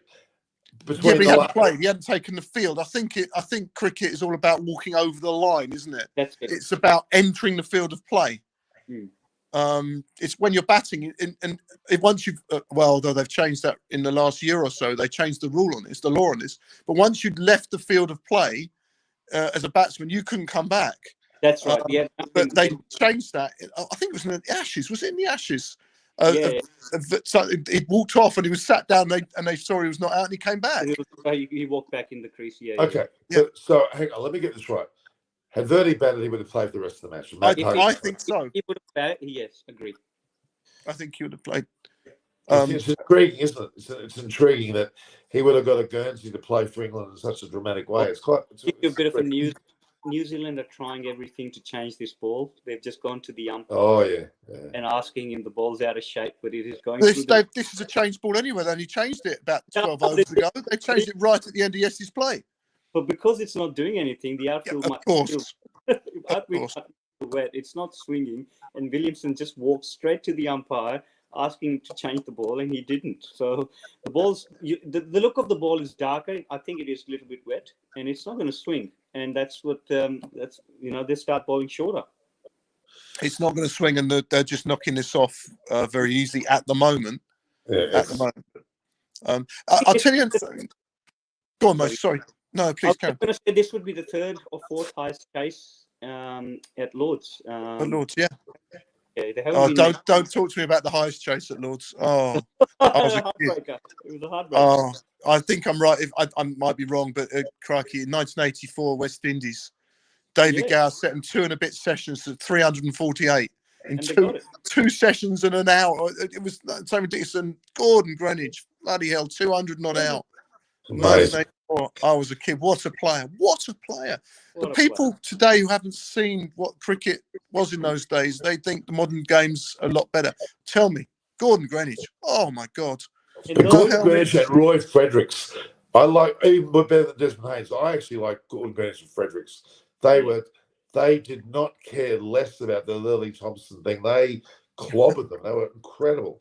Gordon Greenwich, he was a meat axe. He was a solid character, wasn't he? Oh boy. Yeah, I've been lucky to have met Gordon Greenwich a couple of times, and he's a very quiet man. Very quiet man. You'd be amazed at a player who is a legend. Often they can be quite outgoing characters, and That's you know, right. when they talk about their careers and everything. Not Gordon Greenwich. He's Not very Gordon. quiet. Yeah. Very quiet. I like that. Yeah. Oliver Lutkins is Thing is- England just need 47 runs. There we go. Okay. Coming easy, nothing's happening, and you could see a bit of worry on Williamson. He's set the field up now for short bowling, so they are now pulling the length back, which is going to favour England because you still got a ball Fuller to try and get in out. So they've got 2 men out, and they're going shorter. So But Ben Stokes is a bloody good. Doesn't try and Ben Stokes- overhit it though, does he? When the pull shot, he like last night he plays it down and keeps it down. He's not sort of guys getting caught in the boundary. He's not hitting like Ponting. Okay, let's have another scenario. Jack Leach is concussed. Verdi wasn't at the ground, nor was Matt Parkinson. Brendan McCullum was there. Could he have changed his coach? Stop it. Chris was there, Norman. He could have played, couldn't he? Oh, don't start. That would have made my day. If Chris walked out and batted, I would not have heard the end of it. It would have been total Chris Vernon year. He would remind me 50 times about that. And when I see him next year, when the touring SCG11 team comes to England, and we will play the MCC undoubtedly again, he will have to bear the fact that I will be ready to bowl to him. I'd love that, Norman. You bowling at Chris, it'd absolutely massacre you. Oh, you want me to quote you on this? He would massacre me. Oh, he might massage me, but not massacre me. I mean, by the time you've bowled it, he'd have a cup of tea and a couple of biscuits before it reaches him. He'd have to think play a shot, wouldn't he? Then he'd play this ridiculous alley-oop shot, and he would have been bowled neck and crop. That's all I can say. I have a thing. He got runs against you last time, and wickets, didn't he? When he played against you. Look, I don't remember that. I was obviously busy batting and bowling myself. Falling So I over. know what he Why was here, doing. Norman? Were you captain, Norman? I was what? You Planking. captain? No, you captain. No, but I did fall over batting. He had a bit of an accident, Mosim. I think I was tripped, actually. I reckon Chris I think Chris actually tripped me when I look back. I felt this kicking motion of my foot as I ran. And I fell arse over tip is the best way to do it. It's not hard to trip. You'll be rolling down the pitch. Well, it was like a roll. But when my own players were laughing, that was a bit hard to take. Yeah. Look, they've gone again. In fact, we asked after the tour, what was the highlight of the tour for everybody? And everybody's saying, oh, and each one of them freaking said, watching Norm fall over when he was batting. I thought, you're kidding. Just to bring back to cricket, I think the ball's going to get changed. Rod Tucker has just looked at he's just passing it through the ring, and he's interested to change. So look how overcast it is. My God. But it's not doing anything. They've just shown a graphic. You'll get it. You're on about a minute and a half's delay for me. We are just showing a graphic that there's zero swing at all. Now it's virtually How nothing. come? Well, the ball's old, and it's gone soft, and it's not swinging. As soon as that, I bet the new ball swings. If they got a new ball now, I bet it'll swing around. Yeah. Well, yeah. On the outfield's wetter. It's still damp, so it's not going to do anything. Won't swing if it's damp, the ball. No. They're doing it in a canter, but it's not over until the fat lady sings. Yeah, true. Or until the fat commentator sings. Oh. Well, the runs are coming easy at the moment. There's no threat to England. Ooh, I've got this feeling in my veins. Something's going to happen dramatically here. Kiwis. Ahmed Raza, Pakistani fellow, says Kiwis are getting anxious now. They may be getting anxious, but Yeah. not ever. They've only ever won once at Lords, Norman. I told you the other day. One Yeah. ever in their whole history. That was in 1999. That's the only time they've ever won at Lords. And this was their perfect opportunity. Well, if They blew everything it. The stayed Gronholm blew it yesterday morning, really. Well, he did. The I pressure predict of Norman Colin- saying he's going to score 100 and the poor bloke just lost it completely. So Colin Grant, he's off the field, isn't he, at the moment? He's missing the whole test. He Yeah. may be out for series. He may be out for series. He's He had might a be- major injury. He was out for 7 or 8 months with an ankle injury. They were saying yesterday, and it looked like the way he pulled up, like it was an ankle, didn't it? heel. They initially reported heel, but I think it is ankle causing it. So Wagner might be in for next test. I think. I Oh, think thank God. they're him anyway. They're going to take the spinner out. If Williamson Yeah, had no faith to bowl him yesterday. Yeah, true. I mean, Look, once Stokes was out, he should have brought the spinner back on. I think. Agreed. But the Okay. trust. Pakistan are playing West Indies in ODI series. I think Pakistan will smack them. Yeah. Joe Ashwin asked Joe Root or Cam Williamson. That's a good question, but I would Root. say Joe Root. Joe Root, Root for sure. yeah. Root. This innings is really proving a point, isn't it? This is an incredible innings when you think of the context of the match.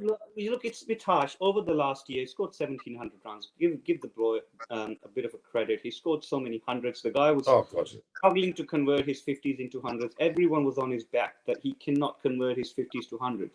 And now last year, when he's proven that he can do it, I think you just got to let it go now. You got to admit that he's currently the number one batter along with Barber. I think Yeah, Barber's quality as well. Crikey, imagine having those two in your team at 3 and 4. Oh. But you have to say that both Kohli and Steve Smith have fallen off the radar big time. Kohli's struggled massively. He's not scored 100 now for 4 or 5 years. I think was it 2018? His last 100 in Test cricket. It happens. It happens, doesn't it? He's got married man. He's got a family. He's got all the pressures. It beats you down being captain. I mean, imagine being captain in India as well. The attention it just gets to you. It must do. Exactly. So we're nearly getting a view of Norman's big arse there. Look at that. Yeah, I know.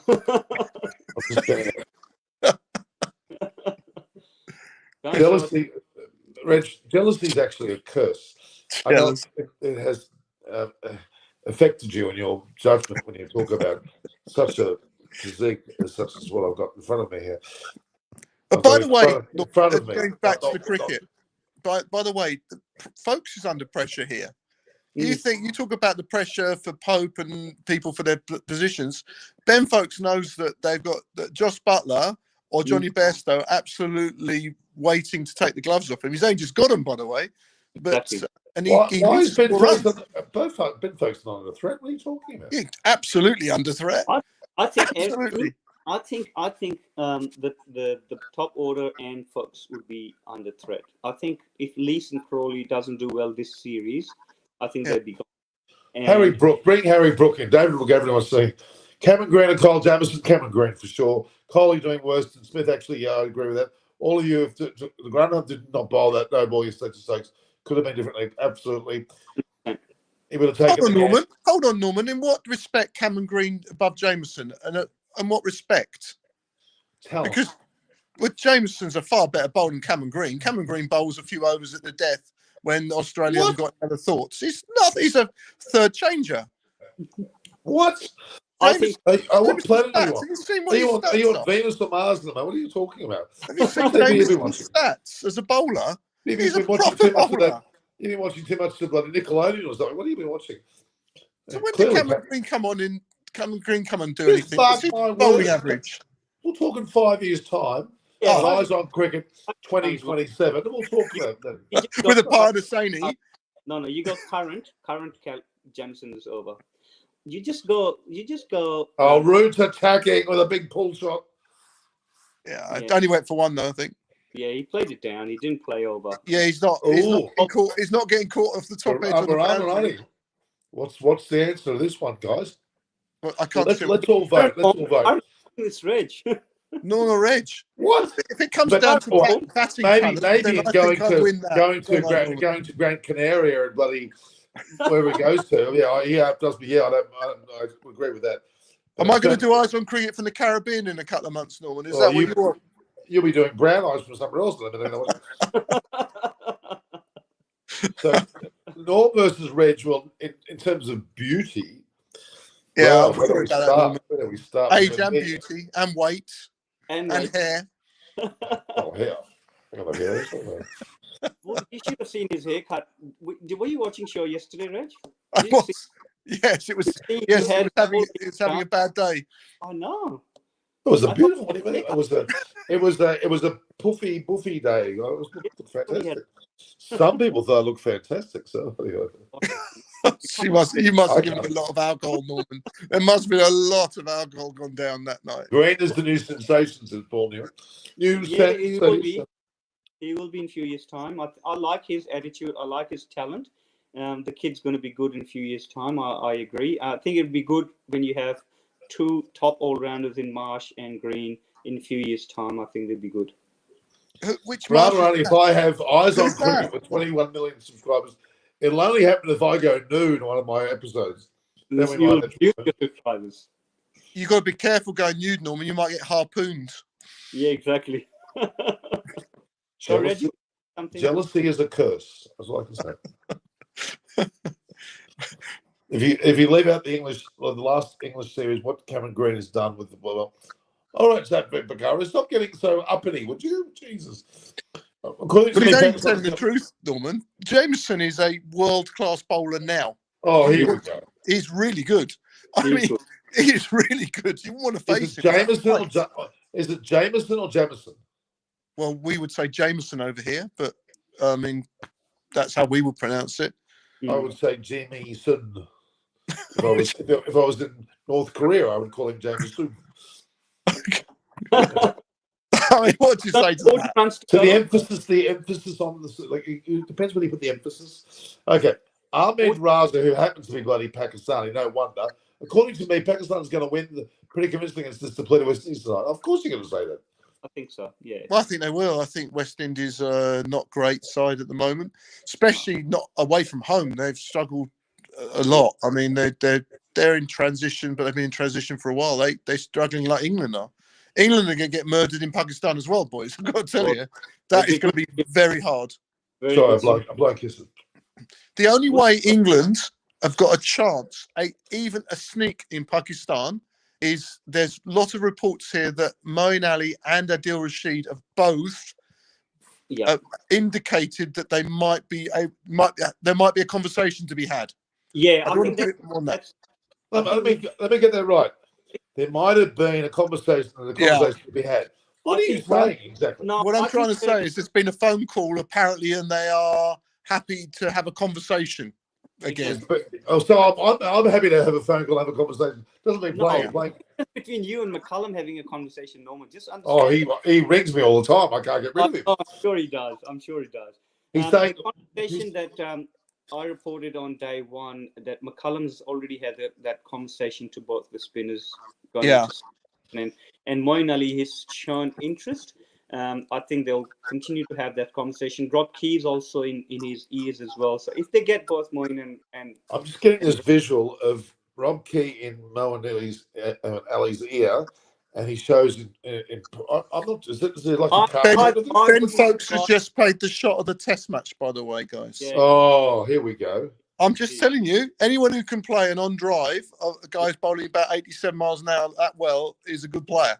It's not the hardest shot in cricket to play, the on drive. Just because he's got red cherries on his bat doesn't mean he can bat. All right? I know that trick. Got that. Red cherries in the bat looks like all in the middle, of course. If Rashid comes back to play in Pakistan, if he sees that as something that culturally he wants to do, and who can blame him, because that must be a massive thing, then he's a very fine bowler, Adil Rashid. Very fine bowler. Yeah, we'll keep to it.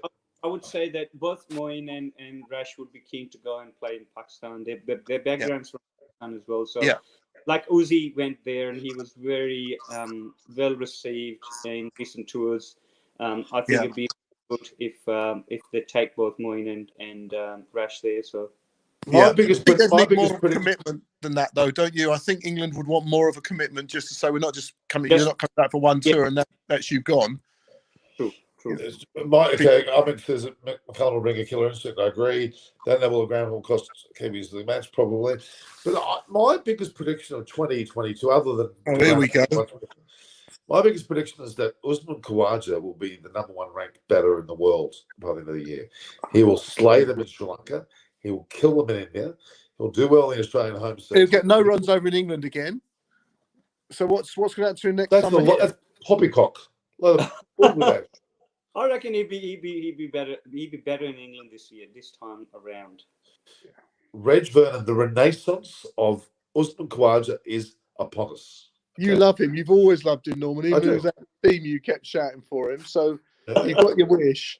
But who was injured? Who was injured? I don't know who. Jimmy Anderson. I'm not injured. Moses not injured. Reg, who asking is that? Who's injured? No one's injured. Grandholm is injured. The Grandholm has gone home. I tell you what, he's lost them the test. He's lost them the test. I know they won't say that, but that was the defining moment. What about some of the other batsmen?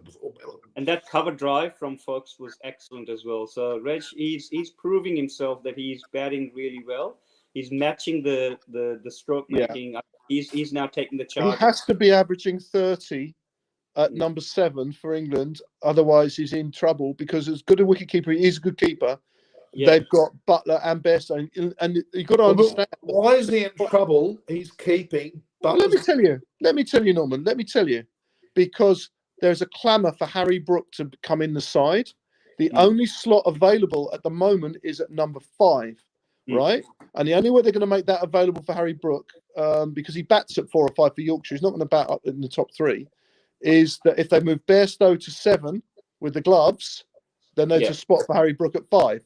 That's the only way England can do it, unless they make a major drop and drop someone like Bairstow out, which I don't think will happen. But hang on, wait a minute. No one's dropping anyone. England are about to win this match. They're not dropping anyone. No, well, but Folks needed some runs. He needs to show that he can score runs at 7 because the top 6 aren't setting the world alight here, Norman. You've got Stokes. So it's looking like Folks will be in the team with Stokes, but without. I think series they'll give him this series, and if he doesn't, I agree with Reg. If this series is going to define few of the batting spots, the top order, the opening spot, and the keeper spot. If this series they don't do well because they're stuck with the same batting what they did in West Indies, they didn't do well in West Indies where they should have. They come here, and if they don't do well in this first half of the summer, then I think they'll be forced to make. They'll give them 3 tests. Most of you're right. I don't see a change to the England side, not in the batting, but the 3 tests against New Zealand, and then they'll take a view. And Crawley and Lees need runs, and Pope needs runs as well. You're right, absolutely right. I think Bairstow. I think they like Bairstow on the side. I'm going to make a community announcement here. Anyone in England that has New Zealand background, put your foot forward because you'll probably play for England knowing the McCullums on the side and Ben Stokes is there, both being New Zealanders. I don't think or if you've got South African anywhere in your veins, also put your. Where does Labuschagne come from, Norman? I don't care because I don't like him. I don't want him in the side. Okay. And he's not an Aussie by birth, is he? Well, I don't want him in the side. So good. Take him. Put him back where he belongs. Trevor's head is in trouble before Marnus is. So I would like to see Trevor Head goes before Marnus goes. Oh, this one stayed low. Did you see that? Oh, yes, I saw that. I'll tell you what, it's hard to say that Ben Stokes isn't English. It's a hard call, that one. I understand what you're saying. How true the words of Aswin Karthik. He has got immense talent. I can't read it. What does it say? Norman is the god of prediction. Oh my God! So you remember the time I said, what did I say with Chris who laughed his head off? What did I say that Rohit Sharma will get a century, 175, and he got it. You And predicted that India would win this 5-match series 7-0. yeah, That was Adam Hollyoak saying that, not me. I'm not Unbelievable. taking that. I did say that David wanted to get out third ball in an IPL match, and he did on live Delhi Daredevil, whatever TV they had. I was bang on. I was on point. And you said this morning that New Zealand would win this game this morning, and it was Well, it's not over until the red going to be fat out ladies. first over. Not over until the fat ladies sings. Let's be careful. Or the fat host sings. Norman, give us a song. Oh bloody bladder. Life goes on. I haven't really. Wagner comes back. By the way, I need to give my fortune teller a few sort of headache tellers. It's not working. Why are you having so many Panadols? What do you reckon? Last night I chugged a bit of champagne where it wasn't meant to be going, but that's in my mouth, of course. But it's going to be hard for New Zealand not to play a spinner. Generally, I know often England don't, but we haven't got great spinners. I just think that you start playing 5 seamers or whatever. I don't know. It never works. Never works 5 seamers. You know, not having Shane Warne around, I know he's no longer playing, but his presence, he would go around and talk to all the spinners, different teams like Russian Khan. He was a major influence on spin in the world, even though he's no longer playing. And now he's passed. It really is a legacy that we won't be able to take on. It's sad because a lot of spinners actually do. If you speak to, I know I spoke with Fawad and Rash as well. They were saying that, people from behind the scene, they don't see how much actually Warner's influence was there. Every time he was commenting a test match or whatnot, he would actually go down to the nets, talk to the spinners, like without being invited or whatnot, or talk to the guys on ground. And that valuable contribution that he was doing, we don't see that when the cameras are not on or whatnot. But the players talk about that, such a big impact when that was happening. And obviously that's no longer there. But but I still like to see England producing some spinners. And I was hearing Rob Key when he was talking about in Pakistan series, Pakistan versus Australia series. He was saying that the impact of county cricket, where first half of the season not many spinners get to go because the conditions and whatnot. Yeah. And then with Duke ball as well, the later half of the season, the older guys come in and they just put the ball on spot and the ball seams a lot. So, the spinners don't have much impact in 4-day cricket. So interesting, Mosim, that Parkinson's played, I think, every game for Lancashire in early season. I think he bowls a bit slow, to be fair, for Test match, but he's been bowling a lot and taking a fair few wickets in the Championship. It was nice ball that got the last wicket, but bowling at number. Well, Southey's quite a decent batsman, but as you said, bowling too slow in the air, and if he goes with that pace in subcontinent or comes to Australia and bowls with that pace, he'll get with it. Oh, what a shot! Can I can't read this. What does it say? Cameron Green is a legend. How's he a legend? How many tests he played? What, 5? How many tests have you played, Norman? Many. I've tested many people in test-like conditions. It's hard to be a legend when you scored 300 test runs and taken 10 test wickets. I mean, for God's sake, guys, come on. Yeah. Legend. You can't bandy the word legend around. You got to. I mean, Joe Root's a legend. He's going to score 10,000 runs. That puts puts you into legendary status. You've got to have a career before you become a legend, surely. Did you see that? Cutting nasty English comments. That is cutting nasty English. So my name is Dhanuka Sanjaya. He's obviously Sri Lankan. If you didn't know any better, Reg, that's Sanskrit there, which is actually the Sinhalese. Oh, okay. I love Sri Lanka. I've only been there once, but beautiful country, beautiful people as well. Fantastic place. Absolutely. Got a good coaching performance. I was there last weekend for a few days, and the unfortunate part, I was telling Norman that there's not many tourists there you can see, and a lot of places are empty, a lot of hotels, beaches, whatnot. They've got a lot of civil unrest at the moment with the government and everything. it's very unfortunate. People are parked kilometers out of the petrol pump to get some fuel, which is very unfortunate. So I hope the conditions and situation gets better in Sri Lanka, because it's such a beautiful country to visit. Yeah, and the people are so nice. I mean, everyone is just fantastic there. I can assure you that the rich are still chugging along nicely there. They're not exactly suffering. Yeah. They're getting access to fuel and gas and what have you.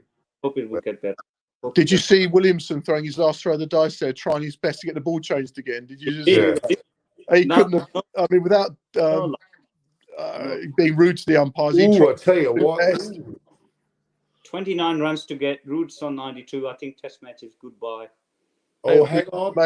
Major surprise if you don't get 29. But I thought Blundell 196 was going to get 100. That's another no ball, by the way.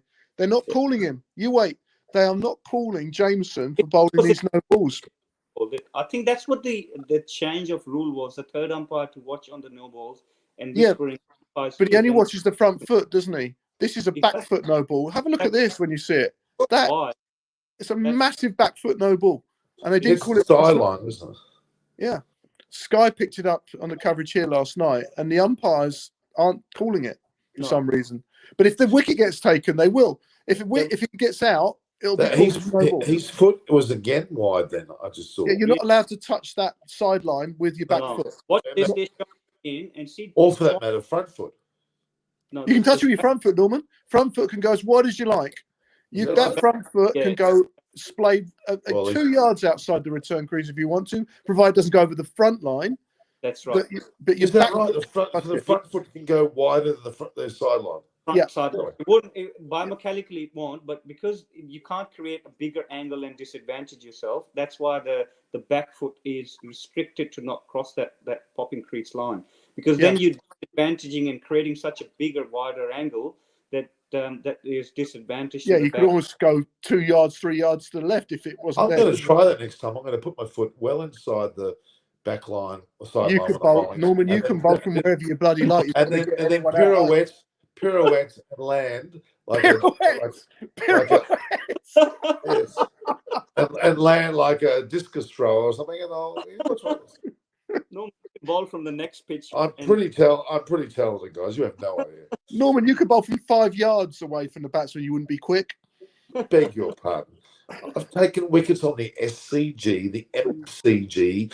I even took wickets out at Arundel Castle, there at the grounds there. How did you take wicket there? It's flat there. And even at the nursery grounds, I've taken wickets. I'm afraid I've been all over them. Even at Chateau Tanunda in South Australia. MCC tour or SCG tour, Norman? Which one? You wait. I predict that I'll get 15 wickets on tour next year. You get me on tour next tour. Come along, Moss. And I will take the wicket of Chris Boom Vernon, we'll call him, for a big fat duck. He will not know what hit him. Yeah, won't know what hit you if he bowls at you, Norman. He nicks it down there at a nice little rate. For you, he would. 70 odd miles an hour, he could get it down there. Too bad. He's simply a jealous boy. Jealous boy. Well, Fox is taking the game on. He's hit 3 down last. He's looking like a proper player here, isn't he? He's played very nicely this morning.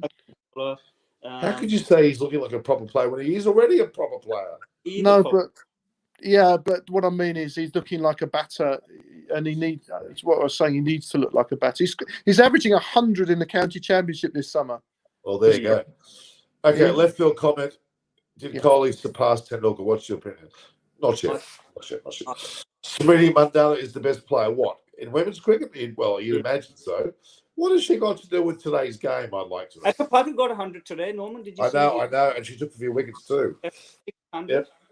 I'm afraid none of the... Did they win the match? What score? Did they win the match?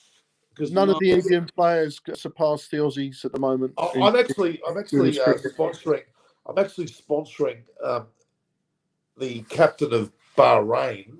Mm-hmm.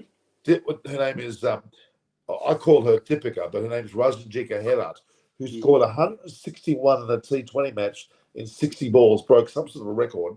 She's captaining Bahrain after having played for Sri Lanka. She needed bats, gloves, and what have you. I actually talked to you about that, Moses, didn't I? We were going to talk about 9. I'll get her 9 gear. Well, hang on. This is purely for the series. She's got a qualifier going on in Malaysia. But in the Right. longer term future, we can get the Yeah. Mozan Shake batting. Do you call it, what is it called? Milk Shake? Or what's the name of your... It's 9. I'll send you the logo and Well, whatnot. why don't you announce it to the world here right now? What is the name of your... I've got a cricket brand. It's called 9. I'll bring the. I don't have the. Wow, I like that. 9. I like that. It's 9, and it is. I've sponsored a couple of players in PSL and Pakistan, so I'm bringing the brand out here in Australia. And obviously, there's a couple of players gone from Australia to play England cricket. Have you got a visual? Have you got a bat sitting around the back of you somewhere? Or have you got... Actually, hang on. So how's that? Razan Jika Herat scored 161 on a T20. That's 8 runs and over off the one bat. That's very good. Very good. Roots getting close to 100 here, boys. This will be 10,000 runs. What a celebration that'll be.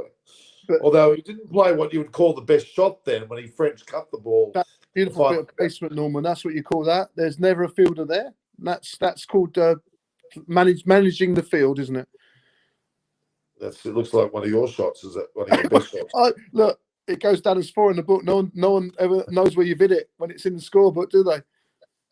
Well, that's true. Plenty of runs there, Norman, in my life, and through first slip. Root has been here on the screen. Oh, look at that. That's like the old Channel 9. That's like the old Channel 9. It's fantastic. Hang on. I'm going to get a photo of this. Hang on. That's really good. That's fantastic. Put them again. Do you want to take me off screen, Norman, so you can get a better picture of it?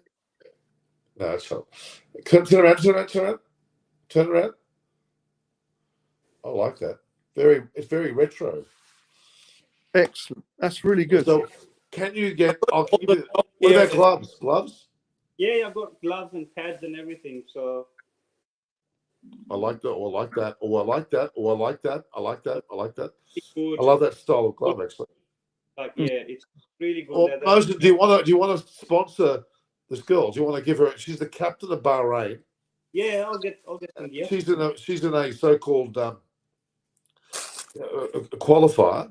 Yeah, I'll get some gear because you need this is a men's glove, so you need a bit of smaller size for.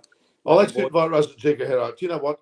She is. I've seen her bat live. She hits the ball beautifully. She was a sensational left-arm batter for Sri Lanka, and now is captain of Bahrain. Did she play out in the Dubai in the invitational thing, the tournament they had there recently? She was out there. Yeah, and then there's another girl called Chamini Sinaratna who also captained Sri Lanka, who's captain of or has been captain of UAE. Both are in their late 30s, but they're in tremendous form. And 161 in a 20-over match. I don't know anyone who's done that. Back in information as we might be sidetracking, 100-run partnerships come up and 8 to go. Yeah, 2 for Rudy to match Cookie at 10,000 runs. Is on 98. Yeah. Here we go. It looks as though they're going to win in a canter, aren't they? His average over the last two and a bit years must be pretty bloody tasty, Root. I don't know what it will be, but it's got to be high. Well, it's got to be well over 60 or 70, isn't it, over the 2 years? Fancy scoring a century on your 10,000th run. Isn't that an incredible and that's the more value it is a second inning 100 as well. So second inning 100 are more value. To win the game, yeah, absolutely. To win a test match. That's when the pressure's on. That's when and no longer captain too. Yeah. Yeah, that's what we spoke again. Remember, Norman, that some people are freer when they're not captain, and Root is come across that kind of person that he's more free in his mind. Whereas Coley, if you see, when his captaincy's been taken, he's not responded well. No, true.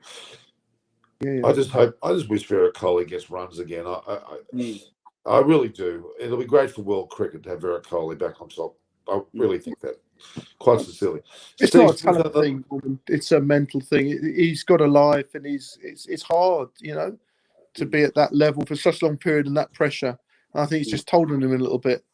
I think he just needs. If he took a bit of time away, I know he'll probably. Yeah. I know he's going to fly to England. Norman, is that your son, your YouTube profile picture? No. My profile picture is me. Yeah, but you look pretty Oh, ugly. It's probably pretty saying scary. I look young. Is that what he's trying to say? Well, that was me. Thank you. So last week I took that photo. You were good-looking rooster, Norman, in your young I days. was a particular looking cock. Or even rooster cock. Same thing. Don't. I was Same meant thing. to pump your ties up. You were I supposed to. just Reg, it's referring to rooster. You know, rooster is also called a cock. Yeah, no, but Yeah. you know, you're supposed to come Something across. untoward about that word? Unless your name is Russian Dickweller or Quentin de Kock or Travis Head. Well, everyone's from England side, you Oh, know. maybe Willie, Norman. Oh, Billy as well. So England needs 16 to win. I would say, as an English supporter, I'm a little bit more relaxed. Yeah. When we need. Do we under 20. really need to hear you say that? Do we really need to say that? Well, you said earlier the question you asked just before we both came on was, do England deserve to win the game? I think that probably they do now. Yeah, I they think do. Yeah, the way they've won this, yes. The way they won this, I would They've say won it by yes. 5 wickets. It looks like an easy win, doesn't it now? Yes. But anyone chasing, anywhere chasing 280 in the full finish of any test match anywhere in the world, Fourth innings, big thing. 285 says that that's not easy to do. Yeah, I agree. I agree Weird, isn't it? wholeheartedly. How, Especially they were 4 for 80 odd or 4 for 70 odd when they were chasing as well. So it's two good partnerships. You know, hats off to Roots. He's part of both partnerships. Yeah. You know, he's done. He's on strike to Southey now, start of the new over. 100 this ball. Well, Actually, possibly Southey's running to bowl. how many overs for the new ball? It's a dot ball. Oh, more not. I don't think it's due yet. Still 7 or 8 overs to go. Yeah, England have done well this morning, haven't they? They've only been playing 50 minutes. It was 15 overs at the start of the play, so it's probably going to be less than that. It's probably going to be 5 or 6. So, who won between England and New Zealand? Not New Zealand. 4 Pakistan overs. and Sri Lanka in the women's ODI. Haven't had a look. I haven't looked checked. Pakistan needs 112 runs in 12 overs. They're not getting it. So Sri Lanka got 260. So should win that one. Well, yeah, it was a good effort, but that's only the last of several losses, though. You know, she's a good player. She got 100. This is her 6th one-day 100 that she got, and she's a good player. Yeah. It's fantastic to see women's cricket up and coming. Yeah, exactly. Oh, it's huge. I think 4 or 5 years ago that it was harder to watch from a man's point of view. It was harder to watch the ladies' cricket, but the standard now has gone up exponentially. Yeah. And I find it. I enjoy watching it. Actually, I enjoy watching. Well, go and watch it. Go and Google Russell Jika headouts 161 of 60 balls. You want to see some good play? Yeah. Route 100 boys. Route 100. I was working with Cricket ACT women team about 7-8 years ago, and at that time when I was working, like I was moved from men under 19 team to the women's side, and I was very kind of disappointed because at that time cricket was, there was only few teams that would play good brand of cricket, but then it was like kids playing at best. But now if you look at from WBBL perspective, there's 100 in England, 2020 in England. Then they're talking about T20 IPL like cricket in India as well. So it's gonna be a good. And Root's got his 26th 110,000 runs. Yeah. So but the game's not over until the winning run. I think this misses is online on TV as well. So yeah, I mean, England women's cricket. Just a quick sideline there. It's growing more in the world than men's cricket in terms of numbers of registrations. In particular, in countries as far afield as Solomon Islands, right through to Peru, through to God knows where. They're all over. There are more women taking cricket in those like satellite countries than anything else. Women's cricket could reach a level that men's cricket would be embarrassed about, quite frankly. Yeah. True. Well, they made a massive call over here last year with the 100, that was more to do with COVID. It wasn't planned, but because of COVID, they decided that they were going to stage the women's 100 games and the men's 100 games back to back. So the women first, then the men. How clever is that? How good's that? Well, as I say, it was more by accident than design, but it proved to be a brilliant bit of marketing strategy, because the crowds came in slightly early because your ticket got you in for the whole day. So if you got a ticket for the men's game, people were coming in earlier to watch the women's game. So there were big crowds. It was on telly, and all of a sudden the profile of the game became much bigger, and you've got young girls getting coming in and showing what they could do, and it boosted the women's game tremendously over here. Massive. And again this year. I just noticed sorry. We did some games for Sixers and WBBL here, if you remember, but every time they've done it, like when we played at SCG women's game in the afternoon and then men's game later on, the crowd's been in excess of 30,000. Yeah. And for same reason, when the families will come, they've got one ticket and they get two games, and girls' brand of cricket has been good as well. They're now capable of hitting sixes and boundaries and bowling quick, and girls like Ishmael and Marizan Cap, the bowling over 125.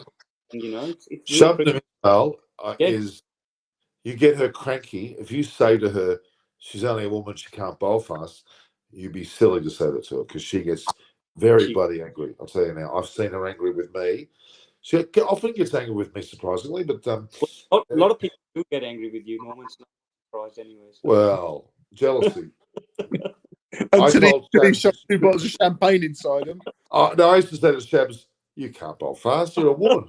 She gave it to me like you wouldn't believe. That was a bad mistake. No, they're intense women, both of them. So 14 test batsmen have got 10,000. The so-called 10,000 club is showing now. Roos just joined as number 14. Yeah, but he's going to be pushing up that list, I have a feeling, Norman. He's not finished yet. He's only 31. Yeah, he's got plenty of years ahead of him. He's done it very, very quietly in a way, hasn't he? It really has been. Well, he does it with a smile as well, doesn't he? He's one of the few cricketers who's always got a smile on his face. He's quite quiet. Except when he plays Ashes against Australia and Australia thrash them. Well, who would be smiling? Got the great. There weren't too many smiles on his faces last season, I can assure you. No, we got absolutely hammered, didn't we? Yes. As look forward to Ashes in England, because I think that Ashes is going to be a really, it's like you remember 2005 Ashes when it was really in my watching of Ashes, that was probably the best series that for sure. So I think I want to see a similar sort of, if not. We haven't side, have we? That's the problem. We're not going to, even with the best one in the world, we're not going to have that sort of side next summer. I mean, well, I'm going to be with my green and gold and slightly white stripes on my jacket. Yeah. But at least multiple badges. Competitive Ashes, even if it's a competitive Ashes, would be good. I remember the Ashes. I was part of the Australian change room when Cook was captain, and they came Australia and won that. So that was, remember Peter Siddle's hat trick at the Gabba. That's great. Cook scoring big, and I think that was good as well. At least I want the competitiveness in the Ashes. One-sided Ashes just turned cricket off, I think. Yeah. Well, I'll be there. I'll be there. One-sided here for a long time. I reckon I'll be at Lord's the day after I hit a century against the MCC somewhere. I can envisage that happening. And Chris will have his head down. All right, I'll be walking with my gun. 11 to go, and I don't see, Norman, your magic's working. I think they'll win by 5 wickets. Yeah. Do not. Guys, I'm going to sign off. I'm going to sign off. Enjoy the end of this cricket. Oh, because you finished gloating about your bloody victory. Is that what you know? And I'll let you two sum up the England victory, and without my input. How's that? So, it's been lovely. It's been lovely to It's been great conversation. Great. Enjoy the victory, mate. Enjoy the rest of the Sunday, and we'll chat. Thank you, and we'll hopefully speak before the next test, Norman. Huh? That'd be great. Just tell Chris that I do love him, but he needs to make his presence felt. I asked him this morning, but he was going to Lords this morning, but I think he changed his plans. But I asked him to come on, but he's busy. It's like he's coaching. That's the problem. Sunday, it's girlfriends. It's Sunday's girlfriends. good for It's coaching. hard to call that coaching. Yes, not like you know. He doesn't have to tell them what to do. Fair enough. Have a good one, guys. Up is the word. See you later, Rich. Take Thanks, care. Rich. Cheers. Ciao, ciao, bye. He's good value, isn't he? He's fantastic. Yeah. Very knowledgeable. Oh, very knowledgeable. Good stats understanding as well. So I Yeah. like the station. Yeah, nice. Adds value. I'm surprised Munchie's not here. Munchie would have been reveling at all this. He Right, normally mate. comments way Handley as well. Well, we're looking at what 11 runs. Then get Yeah. it over and done with, guys. Just get 2 4s and a 6 or something. Get something going. They should Yeah. whack. Oh, Well, he's put a nice full toss outside off stump. Yeah, it's just the bowling Actually- doesn't work. Nothing has worked for New Zealand this morning. New Zealand's bowled pretty poorly, to be honest with you. It's very poor bowling. Then Right again, in the slot. the older ball has not done anything for any team. Like even for England, the older ball didn't do well. And here, they just had to bowl that channel and get the ball swinging, but it didn't. So, yeah, unfortunately, the game is done and dusted. And credit to Root and Stokes, and obviously to the bowlers as well. So is it cold in Brisbane? It is fresh for last couple of days. It's Oh, been freezing. freezing. Yeah. I had the heater on, then I had to turn it off because I can't comprehend with too much heat in the house. So I turned the heater No. off. I actually, the pool was heated where I was. It was 28 degrees. So Nice. Yeah. it was in the pool I was in this last night. This night. Yeah. The questions are like, what has Sidley not played? By Root, splendid knock, I agree. Root made any well 11. He is certainly proving himself. Yes, Root's catching up. SG ball is good. It is New Zealand to still come back the second test. That's good words from Paulie. It's not over. New Zealand should not be discounted at this point. It was an expectation that New Zealand would win the first match, but they could still come back. They're a Yep. fighting bunch, aren't they, the New Zealanders? They're not going to give up easily. And they're still ranked. Are they ranked number one? Or no, who's ranked number one? Is it Australia? Australia, South Africa, 1-2. I'm still. I mean, I know South Africa's had a pretty good run, but they're not the top 2 players teams in the world. But no way. If the test the test match is in Sutton and goes Australia's way, it is going to be Australia, South Africa, because they're not going to lose at home. South Africa is going well at home; they're winning, and their only tough series is against Australia this summer in December when they come and visit us for 4 test matches. Right. Other than that, they've got an easy run. But they're not the best. I mean, whatever. I don't care what the results are. They're not worthy of being in the top 2. I'm sorry. If you look at their lineup, they've got a misfit bunch of players. Some are playing well, yes, but they really haven't got any. Rabada in the bowling department, maybe. But There's no standout. There's no superstar in there. No Quentin de Kock anymore either. I mean, Dean Elgar's pretty solid, but I wouldn't rank him as one of the best batters in the world cricket by any imagination. So it's a bizarre. Bavuma's up and down like a yo-yo. I just don't quite get it. I don't know why it's happening. It seems like their bubble's about to burst. That's my theory. I want to see Australia versus India or even Pakistan in the World Test. I want to see that. That's what has more weight. Yeah. All right. You can go, Moses, if you don't want to. All right, mate. I'll chat to you. I'll chat to you next time, Ed. It's good chatting. Everyone, thank Moses Shake. He's been always a wonderful addition to this program, and I think it's not too bad either. All right. Cheers, mate. Thanks, Moses. Thank you very much. Bye. Yes, guys, we're looking at a certain victory to England. I'm just going to be back in 2 seconds. We're going to do a little number 1.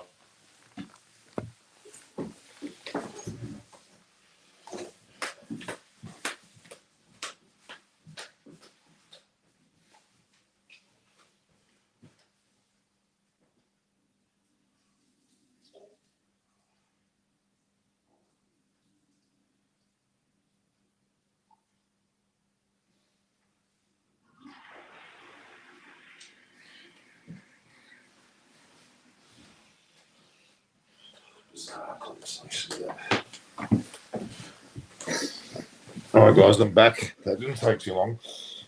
We're looking at staring down the barrel of 10 runs before England win this match. Norman, comment, please respect South Africa. I'm not disrespecting South Africa. I'm just talking about my opinion of how good they are. It's not about disrespect. I just don't think they're the best team in the world with Australia. Daniel's technique is rather weird, yeah, but he's nuggety, he's solid, he's good value, but he's not. It's a worrying side for now against. Well, Tobias Marley, I don't know whether England are in great form. They've played well this match towards the end. Had their moments where they weren't playing that well, but Root's just taken charge on a wicket that he knows better than anyone. He scored yet another century at Lords. I think he's scored a few already. To me, 5 for 271. They need a mere 6 runs to win. And Root's just clobbering. There's a beautiful hit off drive there. He's in command here. He's just brought the score to 275. We are looking at only 2 runs for victory. It does look like an England total. Bhubaneswar, Sebastian Mahoney, are you from Odisha? You're asking some problems. Dan Elgar's technique is that this is Joe Root could go on to score a double century. He's in total command here. England's been very well. It's taken till the end of him to come out the woodwork, but he's done it beautifully. Brendan McCullum must feel a bit bittersweet there, letting his own home side. What happened there? It went through. Nothing happened. So you're from Odisha, Cotton. Do you know each other? Do you? Total Bhubaneswar. Some people knowing each other. Look at Ben Folks, Johnny Bairstow looking quite smug here. Looks like Bairstow's pretty happy, and obviously Stokes with Cocker Hoop. He's captain of his country, and he's won the Test match with the help of a former captain in Joe Root, who's bounced 10,000 Test runs, hit his 26th Test century at Lords, a ground they don't normally win on. A lot of pluses here. And there he's hit one. It looks like no, anything going to run there. 2 more to win. I'm sure Root wants to score the winning runs. And the new ball is not yet due. The new ball's still got another over to go before it's due. It's unfortunately too late, you would argue, which is very sad. I wanted to get the score on before the new ball. They've done that.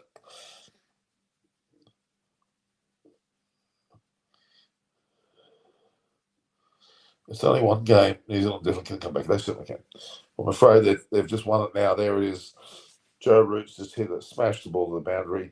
He's big thumbs up. Ben Folks is clapping there. They're all celebrating. They're very happy there.